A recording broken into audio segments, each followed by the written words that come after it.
o voy a defender que nos encontramos ante un momento de guerra contra la vida. Y quiero empezar recordando muy rápidamente, esto es uno de los elementos básicos de las miradas que llamamos ecofeministas, de qué depende la vida humana, ¿no? Es decir, hay una pregunta de la filosofía siempre fue ¿qué es la vida? Y yo quiero plantear la pregunta de qué depende la vida. O dicho de otra manera, ¿qué es lo que no hubiera podido faltar para que cualquiera de las personas que estamos hoy aquí hayamos podido llegar vivas desde el día que nacimos hasta el día de hoy, ¿no? Y hay que reconocer dos importantes dependencias de la vida humana. La primera de ellas viene dada por el hecho de que nuestra especie es una especie viva, somos un animal que se inserta en una trama de la vida extremadamente compleja y que se autoorganiza. Una trama de la vida que está integrada por aire, por agua, por suelos, por animales, por plantas, por microorganismos, ¿no? Entre animales de los cuales nosotros y nosotras somos uno de ellos, ¿no? Y esa trama de la vida, precisamente, es la que interaccionando entre sí, interaccionando todos esos elementos entre sí, es como se generan las propias condiciones de poder vivir. Es decir, el aire que respiramos, decía el poeta, 13 veces por minuto, es un aire que la propia Tierra regenera. La Tierra regenera a partir de sus ciclos, ¿no? Sin ese trabajo de regeneración no hay oxígeno posible para poder respirar. Los seres humanos necesitamos agua para todo, de hecho somos agua, un 65% de agua, ¿no? Y nadie, sino los ciclos naturales, fabrica el agua, no hay ninguna actividad humana que vaya a fabricar agua, ¿no? Los seres humanos necesitamos energía, luego hablaremos de la energía, ¿no? Pero esa energía, aunque puede ser generada en una central hidroeléctrica, en una refinería de petróleo o en un parque eólico, requiere previamente petróleo, carbón, gas natural, cobre, litio, platino, aire, mareas, ¿no? Es decir, lo que permite generar la energía es algo que nadie ha fabricado. Los seres humanos no producimos petróleo, ni producimos cobre, ni producimos litio, simplemente lo extraemos del suelo. Y no es lo mismo producir como actividad regenerativa de la tierra que extraer, que apela a aquello que se saca de un lugar y deja de estar disponible, ¿no? Es decir, la extracción nos lleva a la idea de límites, mientras que la producción, la verdadera producción, es aquello que la naturaleza y también las personas podemos regenerar cíclicamente para mantenernos vivos y vivas, ¿no? Los seres humanos necesitamos alimentos y de nuevo, por ejemplo, para que haya alimentos hace falta fotosíntesis, que es un proceso que de nuevo realiza la propia naturaleza, no es un proceso, digamos, que fabriquen los seres humanos. Lo que quiero decir con esto es una obviedad y es que no hay vida posible, vida humana posible sin naturaleza. Como no hay tecnología posible sin naturaleza o no hay economía posible sin naturaleza. Y esto hay que repetirlo porque vivimos en una sociedad que se ha desconectado de tal manera de esa trama de la vida de la que formamos parte, que llega, en esto entraremos después, a imaginar que ella misma regenera las propias condiciones de existencia, que fabrica la propia existencia de forma desconectada de la Tierra. Sobre esto abundaremos un poquito después, ¿no? Que seamos seres ecodependientes implica necesariamente que somos seres sujetos a los límites físicos del planeta, porque la Tierra tiene límites. Hay límites en lo que llamamos no renovable, que puede ser extraído de la Tierra hasta que se agota, simplemente, o dicho de otra manera más correcta, hasta que ya no resulta posible o rentable ni económica ni energéticamente la extracción, pero hay límites también en lo que llamamos renovable. El agua no se renueva a la velocidad que le gustaría al metabolismo agrourbano industrial, sino que se regenera a la velocidad del ciclo del agua. Y cuando el agua se extrae de sus fuentes a una velocidad mayor de la velocidad con la que la naturaleza la repone, también podemos topar con los límites físicos del agua, ¿no? Y hay límites también en lo que llamamos sumideros del planeta, que son esos procesos que degradan todos los residuos generados por cualquier ser vivo, ¿no? En este momento, el flujo de residuos es tan brutal que a esos sumideros del planeta les pasa lo mismo que a una alcantarilla cuando cae una tromba de agua, que a pesar de que normalmente trague bien, si la tromba de agua es excesiva, deja de poder tragar, ¿no? A ese dejar de poder tragar, poder degradar los residuos que se generan es a lo que le llamamos contaminación. Esos residuos quedan depositados en el agua, en el aire, en la atmósfera, y ese depósito excesivo de residuos que no se regeneran termina enfermando ecosistemas, termina enfermando personas, termina enfermando seres vivos y generando cambios importantes, irreversibles en las lógicas naturales, que son esas lógicas a las que nuestra especie está adaptada, porque nuestra especie no estaba en el planeta hace muchos millones de años. Somos fruto de la ecoevolución, no hemos aparecido como un champiñón en el planeta y somos una especie adaptada a estas condiciones que se están viendo obligadas a cambiar, ¿no?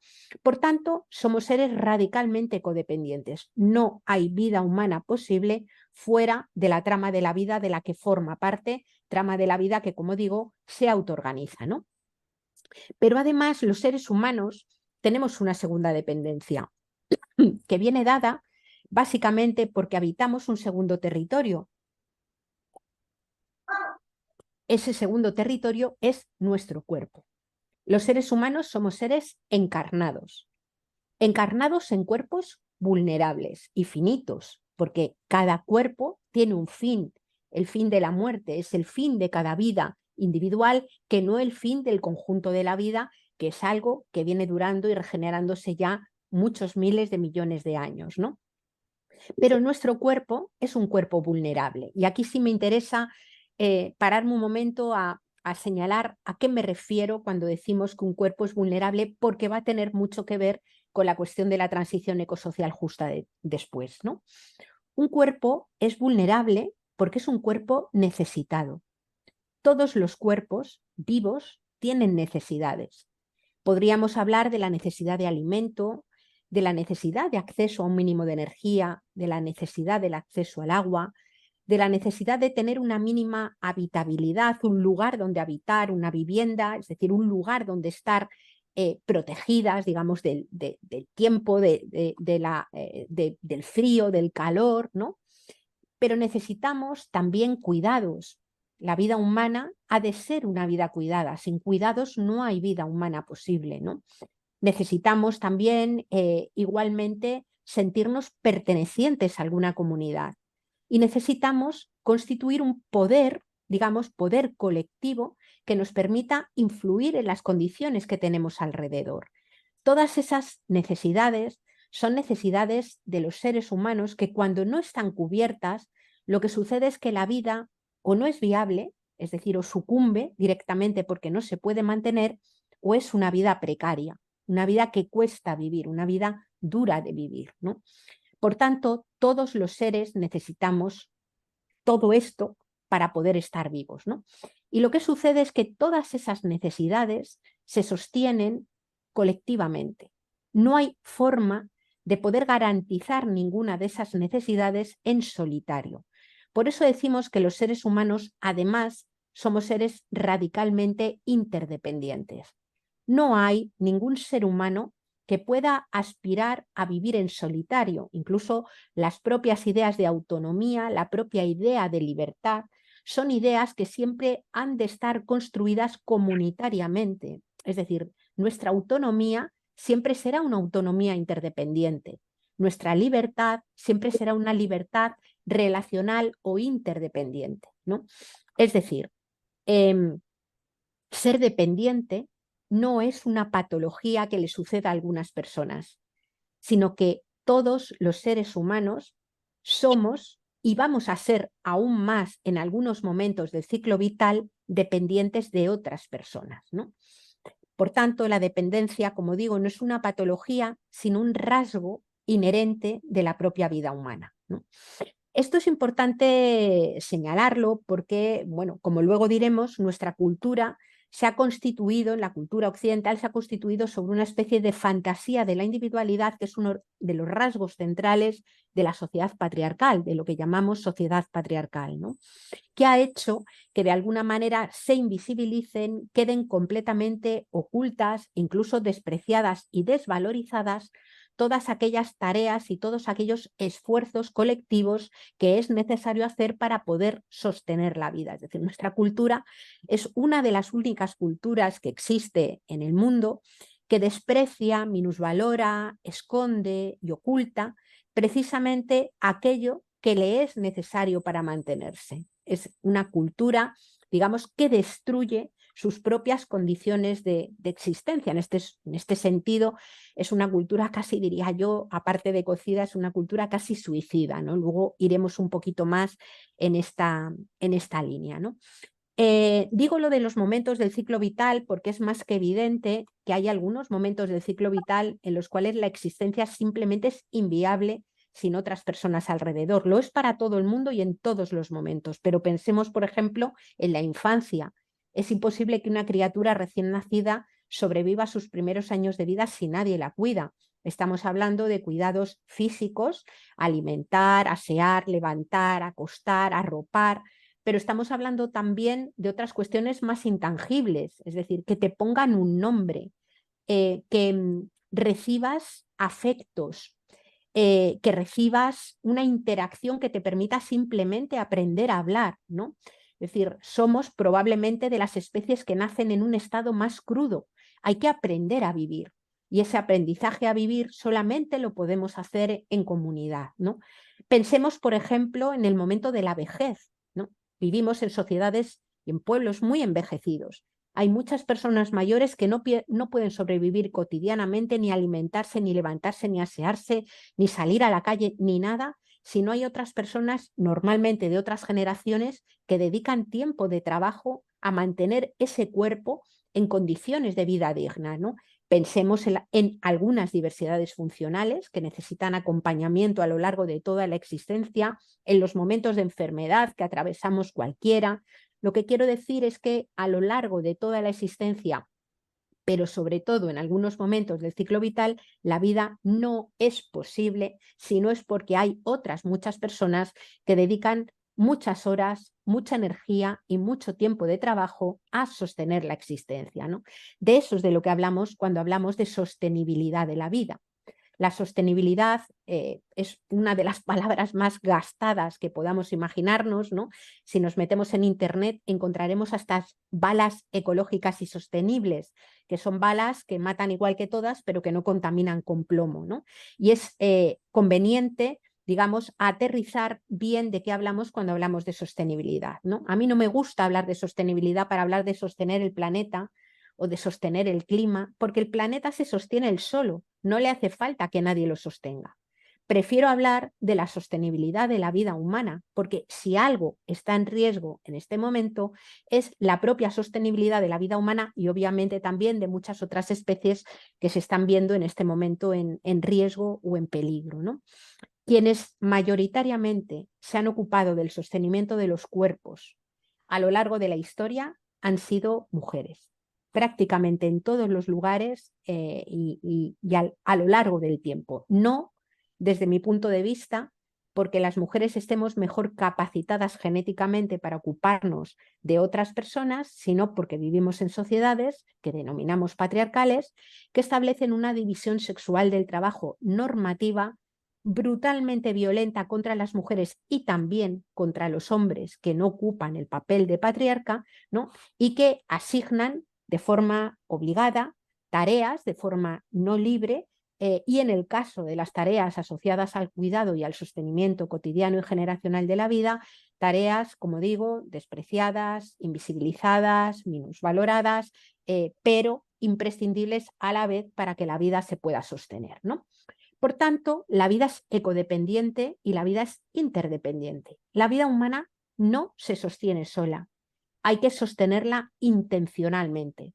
Y al proceso intencional, político y comunitario de sostener todas las vidas con dignidad es a lo que le llamamos sostenibilidad de la vida, ¿no? Y hay que, o desde mi punto de vista, hay que señalarla con mucha fuerza e insistir mucho en ella porque vivimos en sociedades que en este momento no tienen como finalidad la sostenibilidad de todas las vidas y la sostenibilidad además de vidas que merezcan la alegría de ser vividas, que merezcan la pena ser vividas y obviamente solamente cada cual puede decir si merece o no la pena vivir la vida que vive, nadie lo puede decir por ti, ¿no? Pero tenemos sociedades que tienen otras finalidades, el crecimiento económico, una idea de progreso, y que no tienen como verdadera o como única prioridad el sostenimiento de esa existencia. Y haber construido sociedades que le han dado la espalda a la sostenibilidad de la vida es lo que ha llevado a una guerra contra la propia vida, ¿no? Una guerra que de una forma muy rápida y apresuradamente esquemática, ¿no? Podríamos hablar muchísimo de ello, yo la voy a reflejar como en 3 dimensiones diferentes, ¿no? En primer lugar, una guerra contra la vida física. Estamos hablando de lo que se suele denominar crisis ecológica, ¿no?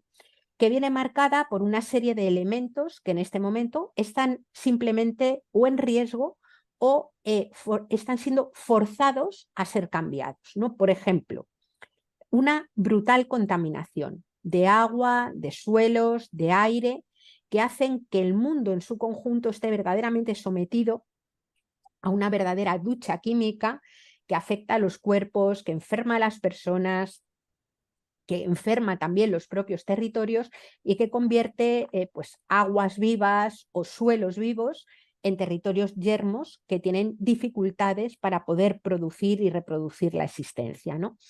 Entre ellas, la pérdida de suelo, la contaminación del suelo y la pérdida del suelo es un problema también gravísimo, porque el suelo es una pequeña capita de apenas unos centímetros en donde que alberga una brutalidad de vida puesta en interconexión y que es la que permite que los suelos puedan producir alimentos, que los suelos puedan estar vivos y demás, ¿no? El suelo básicamente es tratado como si fuera habitualmente una especie de superficie inerte, que es lo que pisamos, y sin embargo el suelo es un ecosistema también finito, no renovable a escala humana, me refiero cuando se destruye, por supuesto todo es renovable a escala no humana, a lo largo de miles y millones de años, ¿no? Pero los suelos ahora mismo están en riesgo, ¿no? Una de las dimensiones de la contaminación más conocida es lo que llamamos cambio climático, que es un exceso de gases de efecto invernadero en la atmósfera que a su puesto está forzando el cambio en las reglas que organizaban la vida, ¿no? Se están forzando las reglas que organizaban la vida en común entre los seres que pueblan el planeta, ¿no? Y estos cambios pues llevan a olas de frío, olas de calor, eventos climáticos extremos, los árboles hacen un lío, por ejemplo, a la hora de florecer, florecen cuando no han nacido las larvas que los tienen que polinizar, los animales están viendo alterados todos sus ritmos de reproducción, aparecen de repente y proliferan plagas en lugares donde antes no las había sin que dé tiempo adaptarse a ello. Es decir, lo que se está produciendo es un cambio brutal en las condiciones de existencia a la que nuestra propia especie, la especie humana, está habituada, ¿no? Hablaríamos también de la pérdida de biodiversidad, siendo la biodiversidad toda esa densa red de relaciones entre todo lo vivo, ¿no? Y la biodiversidad viene a ser como una especie de seguro de vida para la vida, ¿no? Esa biodiversidad se está viendo alterada, muchos ecosistemas brutalmente y rapidísimamente simplificados, y eso hace que en pleno cambio climático, digamos, el conjunto de la vida tenga menos repertorio de soluciones para adaptarse a estas condiciones nuevas que llegan, ¿no?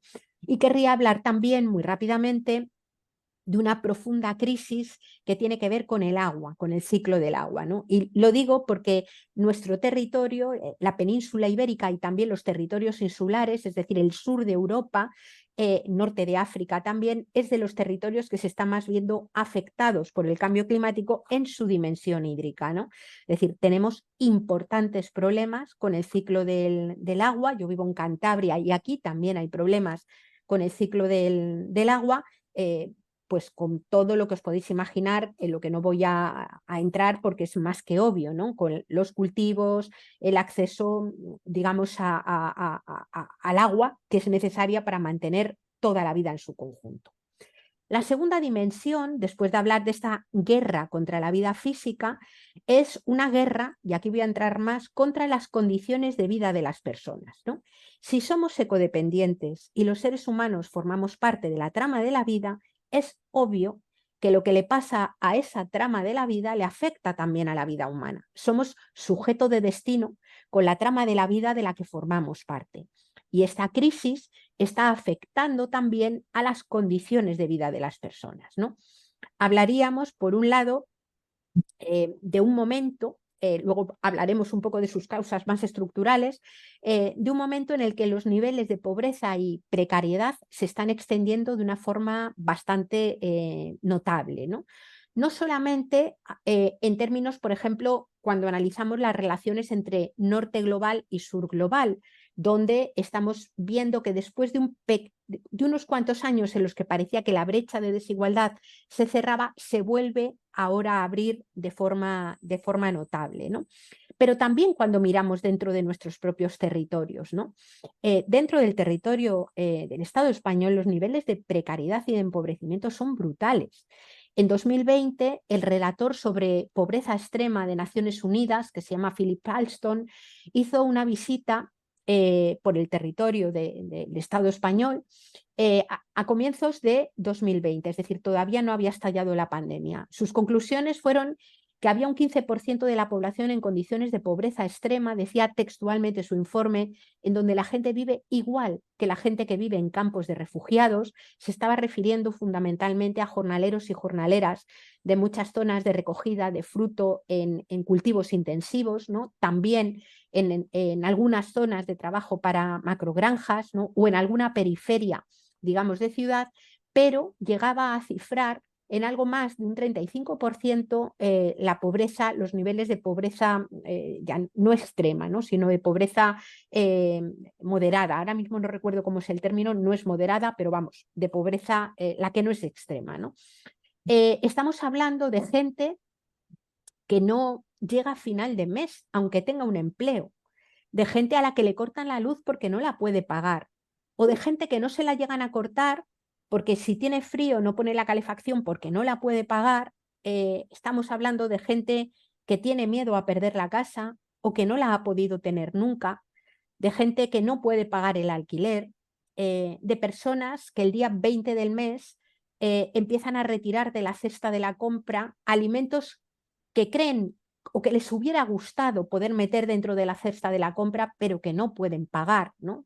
Es decir, cualquiera que hayáis estado en contacto pues con colectivos que se autoorganizan que crean comedores populares o que están en unas condiciones de precariedad, sabes perfectamente que hay gente que el día 23 de mes empieza a comer pasta con tomate frito de bote y no puede acceder a la leche o no puede comprar la fruta o no puede comprar alimentos que son alimentos saludables que debieran estar en cualquier dieta, ¿no?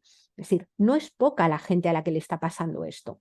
Y entre la gente joven es brutal.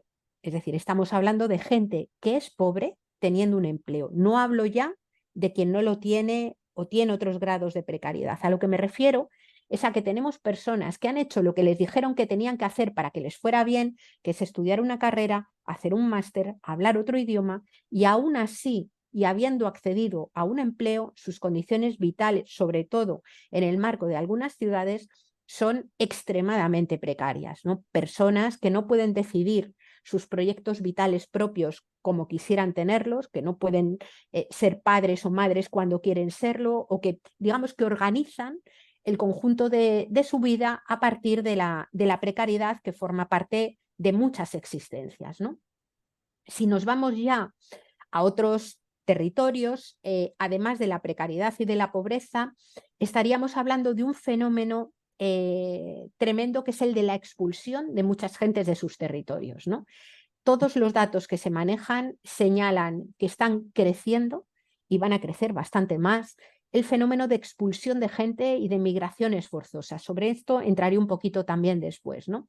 Y me parece que es muy importante tenerlo en cuenta. Hay personas que están siendo expulsadas de su territorio porque el cambio climático ya no les permite vivir en ellos, porque las dinámicas de extractivismo forzadas por grandes empresas de corte transnacional con el apoyo de los gobiernos de estos países, digamos, están convirtiendo muchos territorios en zonas de sacrificio. Hablaríamos de la extracción de litio en Chile, que genera zonas de sacrificio.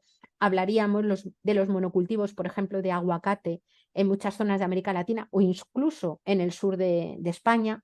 que están convirtiendo todas esas zonas en zonas de sacrificio donde la vida, toda la vida en su conjunto y también la vida humana, es vida sacrificada. La gente y las defensoras de la tierra que se están organizando en muchos de estos territorios, después de haber denunciado que eran zonas de sacrificio, están empezando a intentar rechazar ese término y empezar a hablar de zonas en resistencia o de zonas de resiliencia o de zonas en regeneración, ¿no? Digamos, para ponerle un nombre activo, digamos, al proceso que están haciendo de defensa de sus territorios y de intentar echar de allí, digamos, todas estas dinámicas que son capitalistas, que son brutalmente cocidas, ¿no? Y que están deteriorando el territorio. Luego hablaremos un poquito más porque se están empezando a dar también pues con las macrogranjas o con los monocultivos energéticos o el monocultivo del turismo en muchos otros territorios también, ¿no?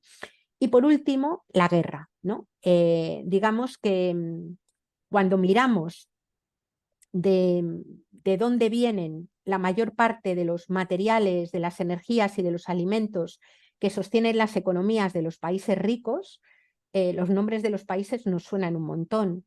Irak, Irán, Siria, Libia, Venezuela, Argelia, Colombia, Ecuador, Nigeria, Argelia, el Sáhara, ¿no? Estamos hablando de territorios, Ucrania, Rusia, territorios que en este momento están cruzados por guerras formales, las que declaran los ejércitos e intervienen estados, o a veces por guerras no formales, ¿no? Que son las que vienen de la mano de empresas, como decía antes, normalmente de corte transnacional, que lo que hacen es saquear los territorios al servicio del norte global, ¿no? Por decirlo de una forma un poco burra, si la valla que rodea la Europa rica ahora mismo, además de no dejar entrar energía ni materiales, o sea, además de no dejar entrar personas migrantes, no dejar entrar ni energía, ni materiales, ni pesca, ni alimentos, la Europa rica no dura ni 2 días, porque todos, absolutamente todos los países que hoy llamamos ricos o desarrollados, son países que viven con muchos más recursos de los que hay en sus propios territorios, es decir, que requieren la importación de muchos recursos que vienen de otros lugares de donde las personas están siendo expulsadas o donde las personas están siendo literalmente violentadas, digamos, para poder favorecer esa extracción, ¿no? Y por último, la última dimensión de guerra contra la vida a la que me querría referir es una guerra, yo creo que contra los vínculos y las relaciones entre las personas, precisamente una guerra contra las comunidades, ¿no? Por un lado, lo que llamamos crisis de cuidados, que es una tensión conflictiva entre los tiempos que hace falta para la sostenibilidad de la vida y los tiempos que los mercados y también las sociedades exigen poner al servicio del crecimiento económico, ¿no? Una tensión que lo que está haciendo es que, bueno, pues que haya muchas personas que la necesidad básica, que es un derecho también a ser cuidados, no se cumpla o no esté garantizada, y por otra parte, que las personas que se ven obligadas mayoritariamente a cuidar lo estén haciendo en unas condiciones de extremada dificultad, ¿no? Son mayoritariamente mujeres, como decía antes, las que cuidan en casi todos los lugares y está tocando sostener la vida de una forma muy dificultosa en contextos que, sin embargo, le dan la espalda a la vida. Es decir, te toca sostener la vida en contextos que, sin embargo, la atacan la propia vida, ¿no? Y esto genera una tremenda crisis de cuidados, ¿no? Y también estamos viendo pues, cómo la propia política pública, la ley Mordaza, por ejemplo, persigue la protesta y la organización de aquella gente que se articula para transformar las cosas. Vemos incluso o hemos asistido a cómo activistas como Elena Maleno ha estado durante un montón de tiempo a punto de tener una condena muy grave de cárcel. En Marruecos incluso le pedían casi pena de muerte, ¿no? Cuando lo que ella hacía era llamar a salvamento marítimo cuando salía una patera de Marruecos en dirección a España para que Salvamento Marítimo estuviera pendiente y pudiera rescatar a la gente en el mar, ¿no? Hemos visto cómo, por ejemplo, en la Italia de Salvini, Carola Rackete, una patrona de barco que llegó con un barco cargado de personas migrantes que habían rescatado en el Mediterráneo, fue detenida, aunque luego posteriormente liberada, ¿no? O estamos viendo cómo, por ejemplo, personas jóvenes como las de Futuro Vegetal, por llamar la atención y denunciar, digamos, esta guerra contra la vida, básicamente, bueno, pues están afrontando unas multas y están afrontando unas, digamos, unas penas, incluso que se piden de cárcel, o la que pesa sobre 14 activistas que lo que hicieron fue tirar agua teñida de remolacha en el Congreso de los Diputados para denunciar la inacción con el cambio climático. El agua teñida con remolacha se limpió al día siguiente, pero estas personas en este momento están pendientes de una denuncia por la que les pide la Fiscalía pues 1 año y 9 meses de cárcel, ¿no?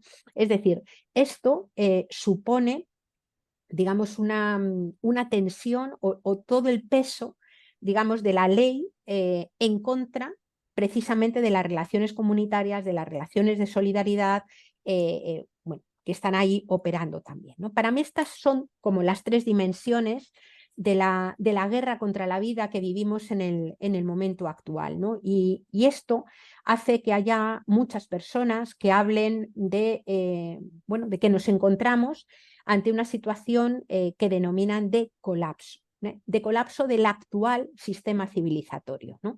Cuando hablamos de colapso no estamos hablando de que el mundo vaya a estallar como una pelota y de repente todo se desmorone, hablamos de colapsos situados en algunos lugares, pues por ejemplo como en el Mar Menor, donde lo que era un mar vivo deja de serlo y eso se lleva por delante muchas acciones, o lugares que ya no son vivibles, o simplemente tensiones sociales que empiezan a crecer con enorme fuerza, y en realidad lo que podríamos llamar colapso desde mi punto de vista sería más bien como el desmoronamiento de unas ciertas reglas civilizatorias que han estado funcionando durante los últimos siglos en Occidente, ¿no? El colapso sería más bien como un largo declive que tendrá algunos momentos de explosiones como más violentas y otros momentos como un largo declive que está forzando, digamos, la transformación, la forma de vivir, ¿no? Luego hablaremos un poco de cómo afrontar precisamente esta situación, ¿no? El segundo elemento o la segunda parte que anuncié al principio es la de preguntarse cómo es posible que una sociedad que se autodenomina sociedad del conocimiento, cómo es posible que una sociedad del desarrollo, una sociedad que ha aprendido tanto y ha descubierto tantas cosas, haya podido crear una forma de vivir en común que directamente ponga en riesgo la propia vida, ¿no? Y yo me voy a referir a una serie de rasgos también planteados de una forma rápida que me parece que es necesario reflexionar sobre ellos precisamente para buscar cómo salir de la situación o cómo crear condiciones de existencia que sean distintas y puedan hacer frente, digamos, a algunas de estas dimensiones que ponen en riesgo la propia vida, ¿no? Hay que decir que nuestra cultura, la cultura occidental, y me voy a referir por cultura occidental a la que se creó, digamos, a partir, digamos, yo me voy a referir hoy sobre todo, aunque podríamos hablar de dimensiones anteriores, a una cultura que nace a partir del siglo XIV, del siglo XV, con el nacimiento también de la ciencia moderna, ¿no? Aunque, como digo, venía de antes, podríamos retrotraernos a Platón, pero se hace fuerte ahí. Es una cultura, es prácticamente una de las únicas culturas del mundo que ha establecido una especie de ruptura entre lo que considera humano y el resto del mundo vivo, como si fueran dos cosas distintas, ¿no? Es decir, la cultura occidental establece una división, una especie de abismo entre la naturaleza y la vida humana, entre la naturaleza y la razón, como si lo humano no formara parte de esa naturaleza. De hecho, el concepto naturaleza aparece para señalar eso externo a lo humano que se considera que es lo natural, ¿no? Y esa ruptura, esa desconexión con la naturaleza preside nuestra cultura, ¿no?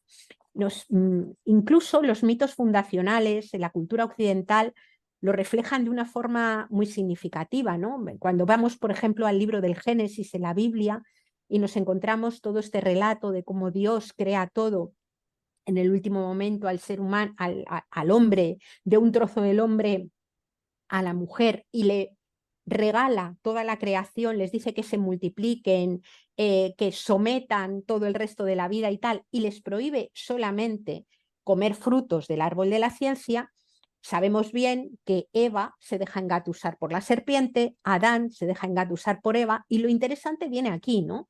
Y es, ¿qué pasa después? ¿No? Que Dios castiga a Adán y Eva. ¿Y cómo les castiga? Les castiga expulsándole del paraíso. ¿Y a dónde les expulsa? A la tierra. Nuestra cultura considera o ha creado un mito y se basa en un mito en el que la llegada de los seres humanos a la tierra es un castigo, es un exilio forzoso, es una expulsión, es una llegada a esa tierra hostil de la que hay que arrancar los frutos con el sudor de la frente, en la que Eva debe parir con dolor por haber sido la inductora, ¿no? Es ese lugar hostil del que podremos escapar teniendo una vida virtuosa después de la muerte, ¿no? Para volver a ese otro entorno, a ese paraíso donde la vida ni pesaba, ni costaba, ni dolía, donde no había que hacer ningún tipo de esfuerzo y todo era abundancia, ¿no? Esto, que puede parecer un mito simplemente, es un mito crucial para haber conformado nuestro modelo científico, digamos, el que tenemos ahora, ¿no? Personas como Descartes, filósofos naturales como Newton, personas también, el padre del empirismo, Francis Bacon, aluden permanentemente en sus obras a la posibilidad del conocimiento para someter a la propia tierra hostil y conseguir de alguna manera escapar de la maldición, digamos, que había causado Eva, ¿no? El Francis Bacon, por ejemplo, enuncia así, fijaos, lo voy a leer textualmente, enuncia así lo que es conocimiento. Dice, el conocimiento es poder. Conocer permite someter a la tierra hasta sus fundamentos, estremecerla hasta sus fundamentos, ¿no? Es decir, el conocimiento dentro de nuestro marco cultural va asociado directamente a la capacidad de controlar, a la capacidad de dominar, a la capacidad de extraer y generar una especie de idea de progreso que consiste con mucho en escapar a los propios límites de la tierra, ¿no? Esos límites de la tierra que venían impuestos, digamos, a partir de la expulsión de los seres humanos del paraíso. Por supuesto que ahora ya la ciencia no habla de Adán y de Eva, no habla de escapar a la maldición de Eva, pero hay una buena parte de la aplicación tecnocientífica que sigue estando centrada en extraer el máximo posible de utilidad, el máximo posible de beneficio de una tierra que tiene límites físicos, ¿no? Digamos que una buena parte de nuestra ciencia es, de nuestra tecnociencia o aplicación tecnocientífica, es la que al no conocer límites, al no ser consciente de la pertenencia y de la complejidad de la propia vida, ha terminado generando un proceso de brutal contaminación, de deterioro y también de extralimitación, es decir, de agotamiento, ¿no? Por tanto, esta desconexión y una idea del conocimiento como poder y como control es clave, ¿no? Si quisiéramos mirar ahora mismo un personaje que represente todo esto a día de hoy, podríamos hablar de este supermacho galáctico que es Elon Musk, ¿no? Que es un señor que da por perdida la Tierra y que señala que la única posibilidad que tendremos más adelante es escapar a Marte, ¿no? Es súper divertido su manifiesto. Él dice que dentro de 60, 100 años, a partir del trabajo que está haciendo, él dice que 1 millón de personas podrán vivir en Marte, ¿no? Estas conferencias las da con millones de gente atendiendo a sus conferencias online. O sea, fijaos, 1 millón de personas podrán vivir en Marte, dice él, aparte de que pueda ser o no cierto, que los astrofísicos dicen que no es posible, pero aparte de esto, él dice 1 millón de personas, somos 8.000 millones de personas. Y la solución que plantea es que 1 millón de personas vivan en Marte. Estamos hablando de promesas que pueden ser flipadas, pero en cualquier caso son brutalmente supremacistas. son brutalmente supremacistas. Las personas, dice él, que estén en condiciones de poder pagar un viaje a Marte podrán escapar de una Tierra que se ha convertido, o que dice él, que ya da por perdida, ¿no? Lo divertido de su manifiesto viene cuando dice cómo viviremos en Marte. Y él dice que en Marte la gente que esté tendrá que vivir en cuevas porque, vamos, debajo de carpas, porque el aire de Marte es irrespirable, porque no se aguanta la radiación, que las personas que tendrán que cultivar sus propios alimentos y tendrán que reciclarlo absolutamente todo, incluso sus propias cacas. Es decir, lo que Elon Musk promete es que 1 millón de personas podrán vivir en Marte siendo permacultoras o viviendo como agricultores orgánicas. Y claro, la pregunta es, ¿no será más fácil hacerlo aquí? ¿No será más fácil intentar resolver problema aquí? ¿O es que va a ser que el progreso prometido es el camino que va desde las cuevas de Altamira a las cuevas en Marte, ¿no? Es decir, lo que quiero decir es que ese relato de la escapada, ese relato de esa fuga de la Tierra a la que en realidad no se pertenece, forma una parte importante de nuestro marco cultural, ¿no? Un segundo elemento que ha operado para llegar a donde hemos llegado es la dimensión estructuralmente colonial de nuestra cultura. Nuestra cultura comienza con la colonización de lo que era el territorio de Abya Yala, lo que hoy llamamos América Latina, ¿no? Y la colonización es un proceso que incorpora de forma indisociable el terricidio o el ecocidio y el genocidio. Es decir, lo que está pasando ahora mismo en Gaza tiene un hilo de continuidad con lo que previamente pasó en América Latina con las colonizaciones de África y de Asia, con el holocausto de los nazis contra las personas judías, homosexuales, comunistas o gitanas, ¿no? Y ahora lo vemos en el territorio de Gaza, un conflicto colonial que viene produciéndose o que se origina hace prácticamente 100 años, perdón, hace un siglo, y donde estamos ahora mismo asistiendo a un proceso, bueno, absolutamente brutal, ¿no? La idea de colonialismo, que es estructural, va acompañada también con la lógica patriarcal, ¿no? Y bueno, quiero señalar solamente que cuando estoy hablando de patriarcado me estoy refiriendo a una cultura que ha interiorizado una especie de fantasía de la individualidad, ¿no? Una cultura en donde se aspira o se pretende que las personas, digamos, como individuos, puedan ser personas independientes de la naturaleza y de sus límites, independientes de su propio cuerpo, y también personas que no sean responsables o no se tengan que hacer responsables sobre los cuerpos o de los cuerpos de otras, ¿no? Obviamente, solamente algunos individuos absolutamente privilegiados pueden vivir como si la Tierra no tuviera límites, pueden vivir como si ellos mismos no tuvieran cuerpo, porque hay otras personas que se ocupan del bienestar de su cuerpo, y pueden vivir como si nadie se tuviera que ocupar de sus hijos e hijas, de sus mayores o de las personas que hay alrededor. A las personas que viven con ese privilegio es a las que llamamos sujetos patriarcales, mayoritariamente encarnados en cuerpos de hombres, pero también en cuerpos de mujeres a veces, ¿no? Es decir, esa falsa triple emancipación, vivir como si esa falsa triple emancipación fuera cierta, es para mí la esencia del patriarcado, ¿no? Es esa ausencia precisamente de percepción y poder vivir como si fuera cierto, de percepción de lazos de codependencia y de lazos de interdependencia, ¿no? Y por último, el capitalismo, un modelo de organización de la vida en común, de organización material de la vida en común, que solamente es posible, creo yo, a partir precisamente de creerte desconectado o viviendo por fuera de la tierra y en sociedades patriarcales, ¿no? Yo ahora no tengo tiempo para referirme al capitalismo, pero sí querría mencionar un par de cosas, ¿no?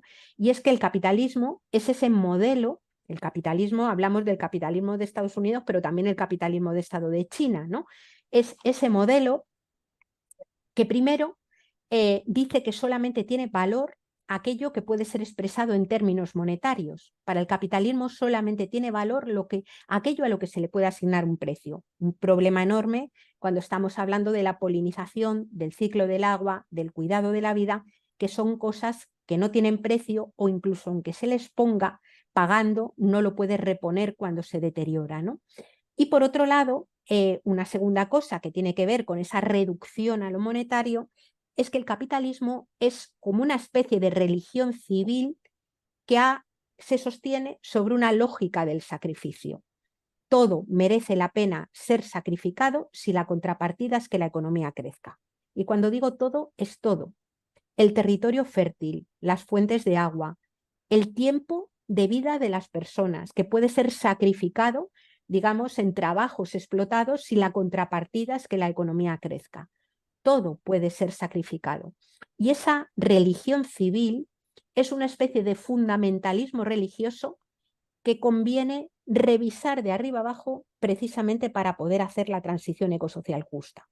Porque incluso aunque las personas seamos capaces de ver que sería necesario mantener una fuente de agua o que sería necesario mantener un suelo vivo, basta que lleguen a un lugar y se diga que se van a generar puestos de trabajo o que se van a perder o que si no, no va a crecer la economía para que haya enormes cantidades de personas que terminan transigiendo, tolerando, consintiendo, digamos, en ese deterioro de la vida. Por tanto, la cuestión capitalista a mí me parece que es clave, ¿no?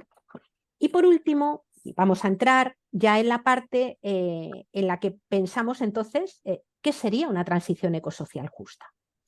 Y una transición ecosocial justa es algo, luego lo definiré, es algo que parte de un dato y de una serie de principios, ¿no?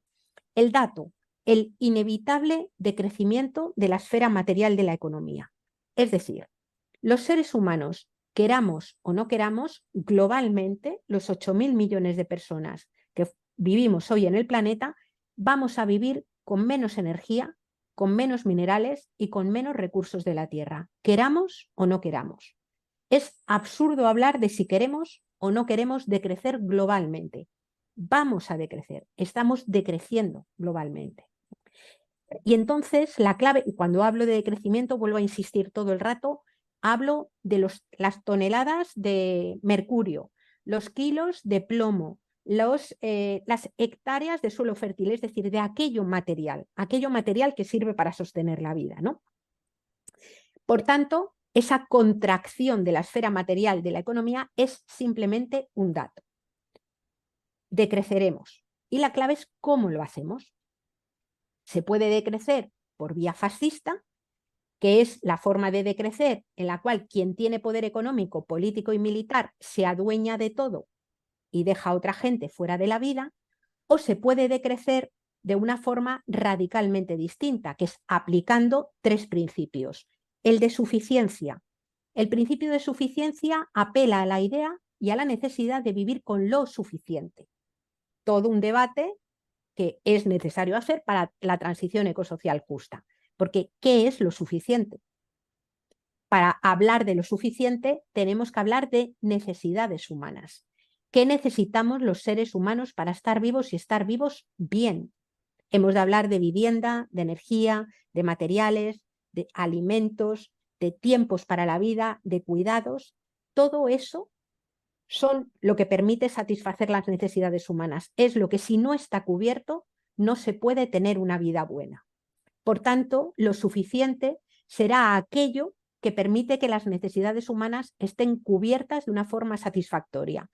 Y eso en un contexto de contracción material, es decir, con límites, ¿no? Por tanto, la suficiencia es un derecho, todo el mundo tiene derecho a tener lo suficiente, y una obligación. Nadie debiera tener el privilegio de tener más de lo que le corresponde. Estamos hablando de que si hay quien gasta energía como si existieran 5 planetas, lo hace simplemente porque hay otras personas que no tienen acceso a aquello a lo que necesitan, ¿no? Es decir, estamos hablando de aquellas cosas que son limitadas y que operan con un juego de suma cero. Cuando unos lo tienen de más, es porque otros no lo tienen, ¿no? Por tanto, ahí ese principio de suficiencia opera como obligación y como derecho. En segundo lugar, la redistribución obvia. Si hay límites traspasados y hay 8.000 millones de personas que además comparten el planeta con el resto del mundo vivo, tenemos que hablar necesariamente de la redistribución de todo aquello que es finito, ¿no? Y también de la redistribución de las obligaciones, porque los trabajos de sostener la vida no son solo trabajos de mujeres, son trabajos de los que nos hemos de hacer cargo comunitaria y socialmente, son trabajos de los que han de encargarse todas las personas, es decir, también hay que repartir las obligaciones que comporta tener cuerpo y ser una especie viva. Y el último de los principios es el que enuncié al principio de todo, el de la sostenibilidad de la vida. Es decir, se trata de reorientar la vida en común preguntándonos todo el tiempo cómo se sostiene la vida, ¿no? ¿Cómo sería, por ejemplo, la organización de la vivienda si el propósito fuera que todo el mundo tuviera vivienda? ¿Cómo sería la alimentación si el propósito fuera que todo el mundo tuviera una alimentación digna? ¿Cómo sería, incluso hablando de política pública, la política en las fronteras si el propósito fuera que todo el mundo tuviera una vida digna? ¿Cómo sería la cuestión de la organización energética? ¿Cómo sería la redistribución de la riqueza? Lo que quiero decir es que cuando miramos la vida en común desde la prioridad del sostenimiento de la vida digna, nos salen cosas que están en las antípodas de cuando miramos la vida en común pensándola desde el crecimiento económico. Es decir, el gran problema que tenemos ahora mismo, desde mi punto de vista, es que la vida digna es un subproducto, es un resultado, es una cuestión colateral, digamos, a el crecimiento económico. El propósito es el crecimiento, la prioridad es la generación de beneficios y de esa prioridad, por el camino, se desprende la satisfacción de las necesidades para algunas personas. No es la prioridad la del sostenimiento de la vida, ¿no? Yo hoy no voy a tener tiempo para desarrollarlo, pero cuando la pandemia, un grupo de personas que trabajábamos alrededor de las economías ecológicas y feministas, elaboramos una cosa que llamamos Plan Nacional de Cuidados e hicimos una propuesta para ver cómo sería, cómo podríamos desencadenar un proceso en el que el cuidado de la vida no fuera solamente el poner un pañal a quien no se lo puede poner solo o el poner, digamos, o el dar de comer a quien no pueda alimentarse sola, con ser absolutamente crucial, urgente e importante, sino que el cuidado de la vida fuera también la garantía de todas esas necesidades, es decir, la vivienda, el acceso a un mínimo de energía, pensar cómo serían las ciudades, cómo serían los entornos y los tejidos rurales vivos, ¿no? Es decir, y lo que nos salía son políticas, desde luego, radicalmente viables, perfectamente viables en lo material, en lo económico, en lo tecnológico y en este momento tremendamente dificultosas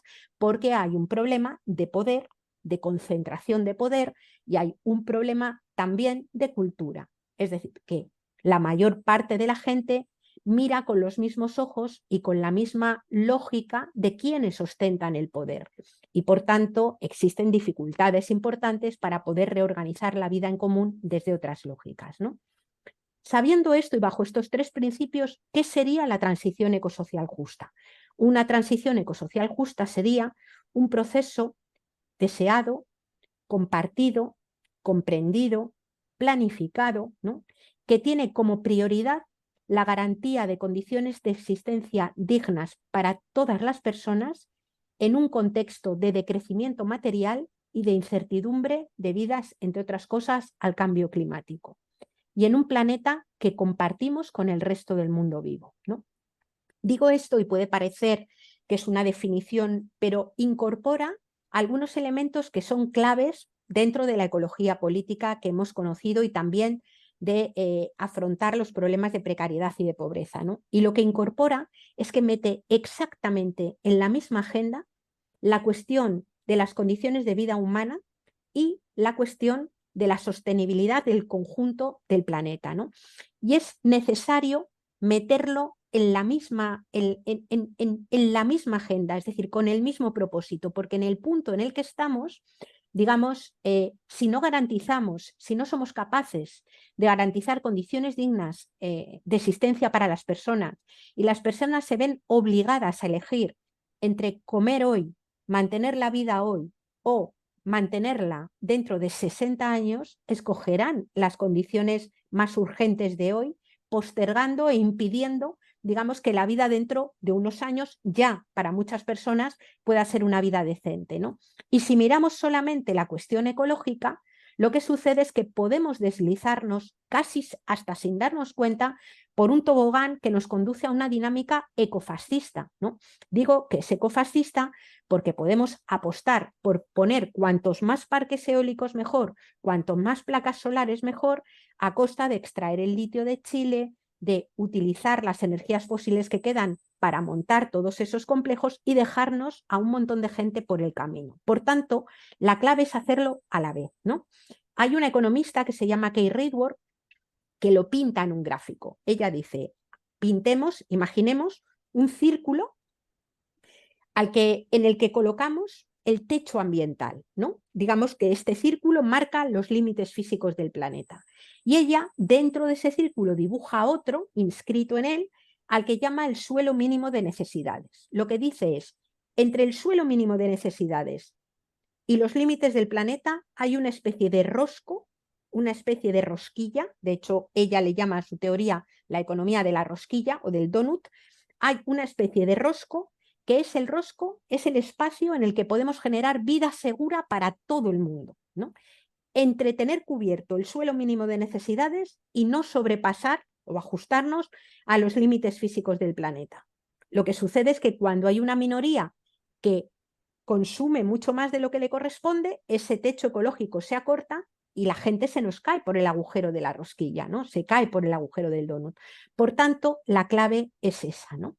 Yo hoy no voy a entrar en lo que se podría hacer a nivel de política pública, que es muchísimo, muchísimo, ¿no? Es decir, la política pública podría hacer esto. Lo que pasa que yo creo que no hay nadie de la gente que aspire llegar a ningún gobierno que vaya a hacer nada de esto si no hay una masa crítica de gente organizada que fuerce esos cambios, ¿no? No lo va a hacer, porque la dinámica de partido, la dinámica electoral, es una dinámica y sobre todo más en los últimos años que se ha convertido en una pura campaña de marketing donde se supone que hay que decir aquello que se cree que le va a caer bien a todo el mundo, ¿no? Y yo por ahí digo, la política pública puede hacerlo, tiene herramientas para poder hacerlo y además poderlo hacer a escala, pero no se hará si no tenemos una masa crítica suficiente de gente que quiera y desee sus cambios, ¿no? Por tanto, yo creo que tenemos que mirar, o a mí por lo menos la línea de trabajo que me parece más fundamental es, por una parte, crear ese movimiento que tiene como dos partes, una dimensión de confrontación y de protesta y una dimensión de autoconstrucción de la propia alternativa, ¿no? Y ahí hay mucha gente implicada. Cuando estamos hablando, por ejemplo, de las comunidades energéticas o cuando estamos hablando de las cooperativas energéticas, estamos hablando de personas que se autoorganizan para, entre otras cosas, poder organizar de una forma radicalmente diferente la cuestión energética. No sé si habéis oído hablar de Somenergia, por ejemplo, o de Goyener, ¿no? Solabria, aquí en Cantabria, que son cooperativas energéticas de gente que se ha unido para autogestionar eso. Algunas de ellas ya han crecido enormemente. Yo tengo contratada la luz como son Energía, esta es catalana, desde hace mogollón de tiempo, ¿no? Bueno, tienes sus asambleas, te organizas ahí y de alguna manera ya es le ha plantado cara, digamos, de alguna manera al monopolio, ¿no? de la energética. Ha plantado cara de una forma muy modesta, obviamente, ¿no? Pero le está plantando cara, ¿no? Podríamos hablar, por ejemplo, de las cooperativas de servicios financieros. COP57 es una cooperativa de servicios financieros que nació a partir de una lucha sindical muy grande que hubo en Bruguera. A los trabajadores, 57 trabajadores, les dieron unas indemnizaciones fuertes y fue tanto tiempo de lucha que quisieron hacer algo con eso, ¿no? Y es gente que lo que hace es poner ahorros en común y los dedica a financiar, a hacer que proyectos que la banca jamás financiaría, proyectos sociales, puedan ponerse en marcha, ¿no? O, por ejemplo, Fiare, que es la banca popular italiana, que es una banca cooperativa también que tiene otra lógica diferente, no exenta de contradicciones, tiene muchas contradicciones, pero digamos que es una lógica que parte de la cooperativa, de la cooperación, y que se articula, digamos, tratando de dedicar dinero y dedicar recursos a cosas que habitualmente no lo tienen, ¿no? Hablamos también de la economía social y solidaria, de las cooperativas de trabajo asociado, ¿no? Hay algunas cooperativas que no funcionan como tal cooperativa, pero hay muchas que sí, ¿no?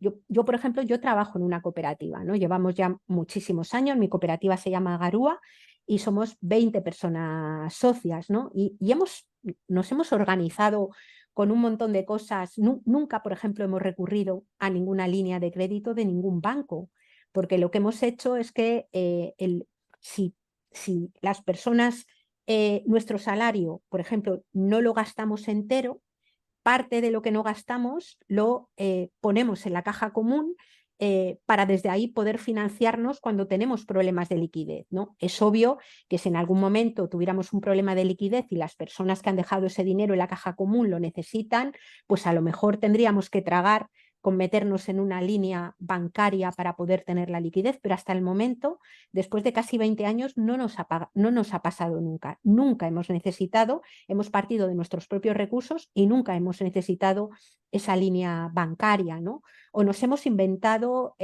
formas de asumir la conciliación diferente, o sea, nuestros permisos y la posibilidad de estar cuidando a los niños y a las niñas en los primeros años de su vida no tienen que ver o hemos ampliado de una forma tremenda lo que la propia ley cubre, ¿no?